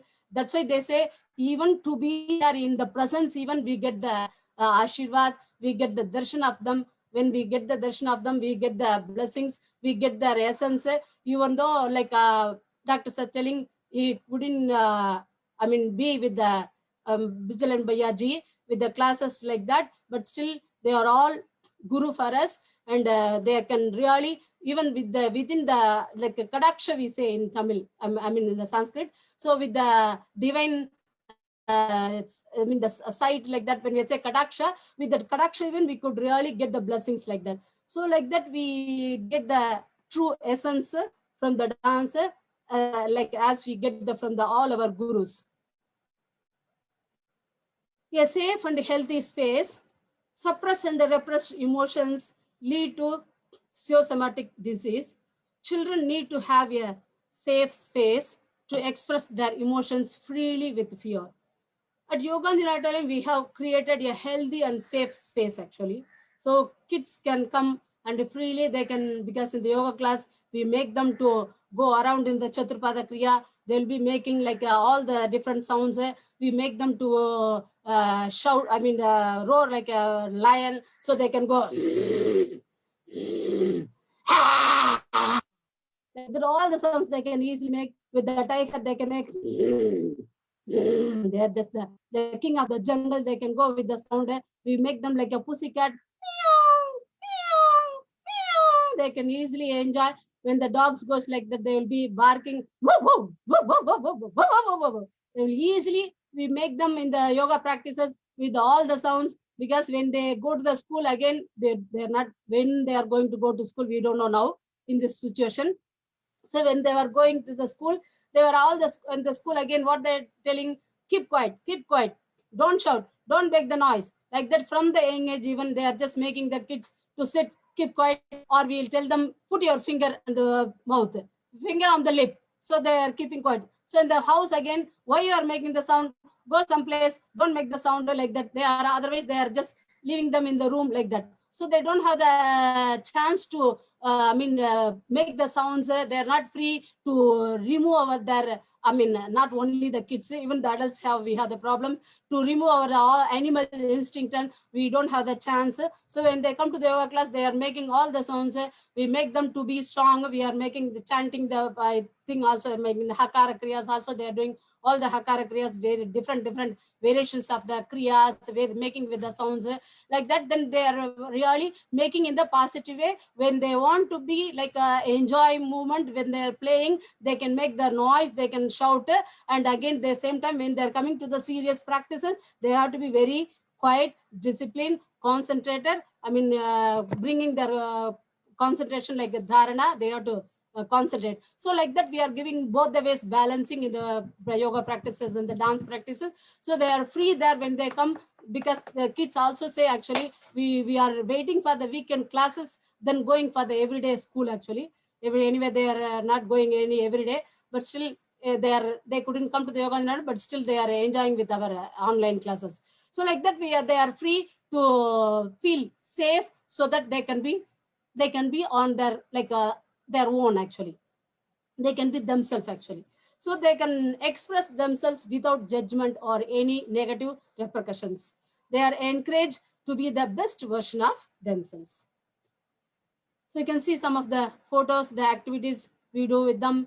And so we make them to, the yoga class, and they're demonstrating with their friends as a group demonstration. So each and everybody have their trust on each and everybody with their friends. So they can stand even one leg on the floor, even though they are standing on the friend's shoulder or in the hip. The friends are not going to leave them. They are going to really hold them. So they have the trust with the friends. They are developing the trust with them and with the friends also. And like dance, when they are giving the performance, the annual day, and our each and every day, every year we are performing the dance dramas. So they are bringing the character, like some of the characters I'll be showing the mudras or teaching them. When Amaji comes, she just totally transfer them by talking them and taking the essence of the character to their mind, to just talk with them, just totally change their character. When they come to the next practice, they'll be just exactly, whether she's the Karna means she will be Karna, if she's Draupadi means she will be Draupadi. So totally change the character actually. So Amaji's touch again with the Kataksha, like that, she gives the little talk with the kids, then totally transfer them to the real character. So like that, they are in the dance also, they are coming to the real character, though, so that we could feel all our, not only the historical thing, within ourselves even, we have all those essence. Through the dance, we could feel those energy and essence when we are, learning dance and enjoying and having the anubhava, the rasanubhava. When we are feeling that rasa, when we are in that rasa, we could feel again, the audience also can feel, because it's as Dr. said, is 100%. Sometimes we say 50-50, 50 from the dancer, 50 from the audience. But with the, as Dr. said, it's 100% fully giving. So they enjoy fully in the yoga and dance and music, chanting, and enjoying in all the activities. In the, of course, coming to the puja, in the life, whatever they have to do, how they have to be. So everything they are learning. They are not coming only for the yoga and classes. The whole life they are learning when they come to the classes, to the ashram activities for the puja and all. They also with the campus. So may we strive to keep the purity of great cultural heritage intact through the great art of Natya that enables us to fulfill our dharma in a most refined, pleasing, enjoyable, dignified, beautiful, and joyful manner, and attain that final union with the Supreme Self, Paramatma. So I thank each and every one of you and the great people I had today. So I was just thinking how I am going to be in front of them, because they are so great. So somehow I managed to be in front of you, to get your darshans and to get your energy also, your blessings to lead us to go on in our life. Thank you so much. Thank you so much, Devasena, for that very, very spellbinding presentation. I think there was a lot of heartfelt expression of the pure emotion through it. And I request Vishlani sir, see, I'm calling you sir, she's calling you Bhaiya. That is the difference. I think my relationship, there's a bit of intellectuality still there. For her, it's straight from the heart. And I think I would request you, sir, just to say a few words of blessings for Devasena and for all of us.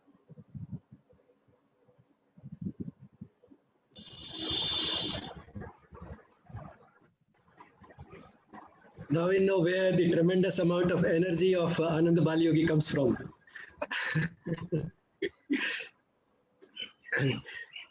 It was really a joy listening to Devasena. I think soon after you got married, she was in the background for a few years, taking care of the children and all that, and she was not seen. But now her talents and her spiritual side is emerging with very clear contours. Sri Aurobindo has talked about the Indian culture and its defining ideal. The defining ideal of the Indian culture is spirituality. And the defining ideal of any culture expresses itself through everything in that culture, be it language, be it dance, music, literature, art, everything. And that is what all these classical dances which Devasena talked about bring out. Each one of them is not just a technique or entertainment. It also has a spiritual angle to it and can be part of yoga, because yoga is not one fixed way of sort of doing things. One can, just because something is important and serious doesn't mean that it also has to be boring. It can be made interesting, and dance is one of the ways it can be made extremely interesting. the degree of proficiency which Devsena has and you are teaching in the dance school, that everybody can't have, but there is a certain instinctive sort of instinct to dance, as also she mentioned. So at least that can be brought out, and sometimes I do that in the initial warm-up. I told them you don't have to loosen your joints necessarily by saying now I loosen my fingers and now my neck and now my shoulder and the knees. Just have some background in the music and go into a dancing movement. And I find that they enjoy it so much, especially when they're young people, because their bodies are not stiff. They don't really require a traditional type of a warm-up. So I just tell them, let's play some music for a few minutes and dance, whichever way it comes to you. And it has a tremendous influence. And many things I learned today, how just using the expression on the face, within seconds you can move from one rasa to the other through all those 9 different rasas. That was a great experience, and not only you can do it, I think it was your daughter whose pictures were there in the pictures, even she has learned it. So it's all being passed on in the family from Ammaji to onwards. So it's really nice to see, the lineage building up, and that is what the world is about. You're all contributing to building up a better world. And Ananda Bal Yogi, you have a very supportive companion, complementary companion. The two together, I'm sure will achieve much more than you individually could. As Hindi mein they say, no, that 1 and 1 don't make 2, they make 11. So that is the type of relationship you would have. I can see that, not only in terms of the visible strength, but also in terms of mutually uplifting from the spiritual point of view. Thank you so much, sir, for those beautiful words of blessing. I think one of the great contributions of Swamiji and Ammaji has been to bring yoga, the dance, the music to the young people. Because often our young people in the modern educational system, they are fed on a diet rich in carbohydrate, protein, and fat, but they miss the vitamins and minerals. So modern education doesn't give us the minerals and vitamins that are so essential. Whereas when we have the cultural education, I think we get those minerals and vitamins for life. And minerals and vitamins are what give vitality to life. So I think it is so important that this, Amma used to say, it is supplementary education. It is a supplementary education that can supplement what is not there in the modern educational system. And there was a typo error in our slide. It was a place without fear, not with fear. We try to create at Yoganjali a place where the young children, the young adults, can just be themselves without any judgment. And I think most of my kids have come back and told me that that has been the only place they have been able to be themselves without the fear of being judged. And for a young person, it is very important to have that freedom to be themselves and the best version of themselves. Not the worst version, but the best version. And there's a space, as Devasena was saying, a space, there's a time to make noise and there's a time to keep quiet.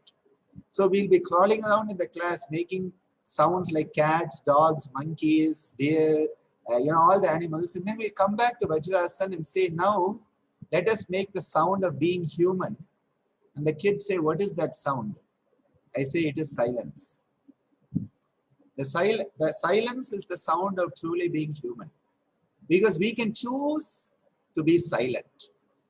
We have that power of choice to be silent. So when we sit in Vajrasana, a human posture, no other animal can sit in Vajrasana because of the lower limb joint structure. We can sit in Vajrasana quietly, and suddenly that humaneness of our own existence is brought out. So a very beautiful point that is there. And I'd like to ask Balaji to just say a few words, because Balaji has been so long with us that, We have known him since he was a small kid, and today he is the one who's taking care of us when we are struggling with COVID-19. So yes, Bala. Vanakkam, miss. Miss, it's a blessing to see your presentation because you and Sir brought up me. So it's a blessing to see your presentation. It's a katakshem for me. And secondly, throughout your presentation, there was not even a single episode of cough. I'm very happy, and the voice is very clear and very powerful. I'm very, very happy about that, miss. And one thing about Yoganjali Natyalayam, it just goes back. Memories 20 years back. We used to ask sir, keep the school for 2 days, and Yoganjali Natyalayam, rest 5 days, and Sunday we'll relax with you. So that is one of the beautiful memories, and that is the freedom what we got from Yoganjali Natyalayam. And all the things which what I'm here and my elder brother Dayanidhi Anna and so many people, all credit goes to Yoganjali Natyalayam and to Sir and to Miss. The level of freedom which they gave, no one has given us. Till now, no one has given us that freedom. And we use that freedom righteously. That is also a teaching of Yoganjali Natyalayam. That is also a teaching of Ananda Sir and Yoginars. And Miss, the connection between the Navarasa and Klesha, I just really impressed. It was very awesome. And thank you, Miss. It's a great, and I'm very happy to see you in this bright way. Thank you, Miss. Thanks a lot. Thank you so much, Bala. And as the medical doctor he is, he has to see whether our symptomology is continuing or not. So it's nice to see that. And I request Daya to say a few words.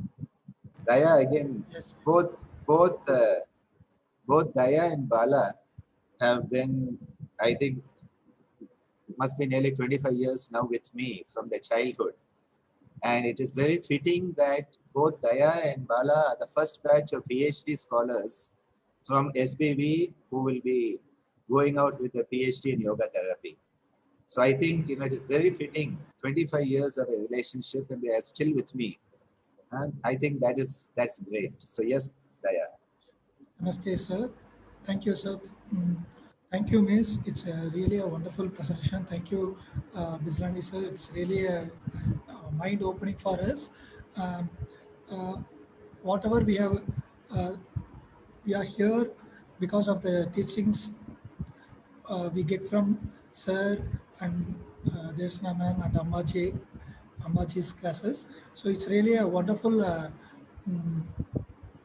thing to be present here. And thank you, ma'am. It's really a wonderful presentation that Navarasa and yoga was connected. And whatever we are learning for us, maybe to Bala also. So what we are get from the outside world is more than schooling. It's in the Yoganjali Natyalayam. So it's in the yoga class. So we learn so many things, both the outside world and both from the inside. So how we need to react to things, how to perceive things, all those things we have learned from Sir and ma'am and Ammaji and the teachers of Yoganjali Natyalayam. That credit goes to Yoganjali Natyalayam. So normally there is in one of the session we discussed that yoga has to be taught from the school ages. So it is so much important thing in this today's scenario, because in this pandemic scenario, most of the kids, not only kids, most of them are very detached from the what we are trained as of now. So this is a situation which helps to realize how we are and how to react properly. So thank you, ma'am. Thank you, sir, for this wonderful opportunity. Thank you, ma'am. Thank you so much, Daya. And what he said is so true, that during the pandemic, I think the biggest issue is that we are all like caged animals. And so the caged animals, you know what happens to emotions. And, you know, young children not able to go out, adults at home who are not used to being with each other, adults at home who don't know what to do with the time they have at home. Because, you know, going out to work has been an escapism, going to school was an escapism, being busy was an escapism, and now you cannot escape yourself. You have to face yourself. And I think that has been the biggest trauma for many people, just to have to face themselves during this time. So the role of yoga, and as Devasena put it, the Navarasa and the dance, this is why the kids love the classes, and they don't want the class to stop. That's what it's like. I'd like to request Shailaja. Shailaja does, you know, very beautiful talk shows, and we have been part of it. And she and Devasena did a great one for Navaratri last year. And so Shailaja, you know, she's very much connected to this, so maybe she would enjoy to say something. I just wanted to say that I think I'm one of Devsenaji's biggest fans. The last talk show that we did, actually, I think gave Dr. Ananda a run for his money. I was telling him his biggest competition is going to come from his wife, because his talk shows are so popular. And then, you know, Devsenaji's talk show became equally popular. So she's extremely popular as a speaker. So I wanted to say, though, you know, I really love her passion, her enthusiasm. And even after the show, that was the feedback I got from so many people, that that really connects with the audience. So to me, she's one of the greatest communicators, because it really comes through her, the essence of what she's trying to convey in her passion, in her enthusiasm and infectious joy. I think we all get infected by her joy, you know, and her passion. And I also wanted to say she's so extremely humble, but I am sure all the panelists will agree that in the last 1 hour, we were all like, you know, kindergarten students, and she was like, you know, the headmistress, and we are like nothing, right? I'm sure even, I think Bijlani sir will agree that he learned a lot from her this last 1 hour. So you don't have to be so humble, really. You are a, you know, huge person in your own right, and you are such a, you know, expertise in your own field, and you are really a master in your own field. So I love listening to her music. I love watching her dance and emote, and it's really been such a huge pleasure to watch this presentation. Thank you so much. Thank you so much, Shailaja, for those beautiful words. I know that is a much needed self-esteem injection for Devasena. So thank you for that, because if I say it, it's just the husband saying it. So it needs to come from outside. You know, it's just one of those things that is needed. So thank you for that. I would like to request Shri Bharata a few words, because your cultural understanding is so vast that I'm sure you would have enjoyed it. Thank you, Devasena, for inspiring teachings. And I say that I'm neither a musician, I'm not a dancer, but I love the culture and the beautiful practicality of inspiring young children and teenagers in life skills, in building confidence, in the environment without judgment. So important for the maturing young children and teens. So thank you.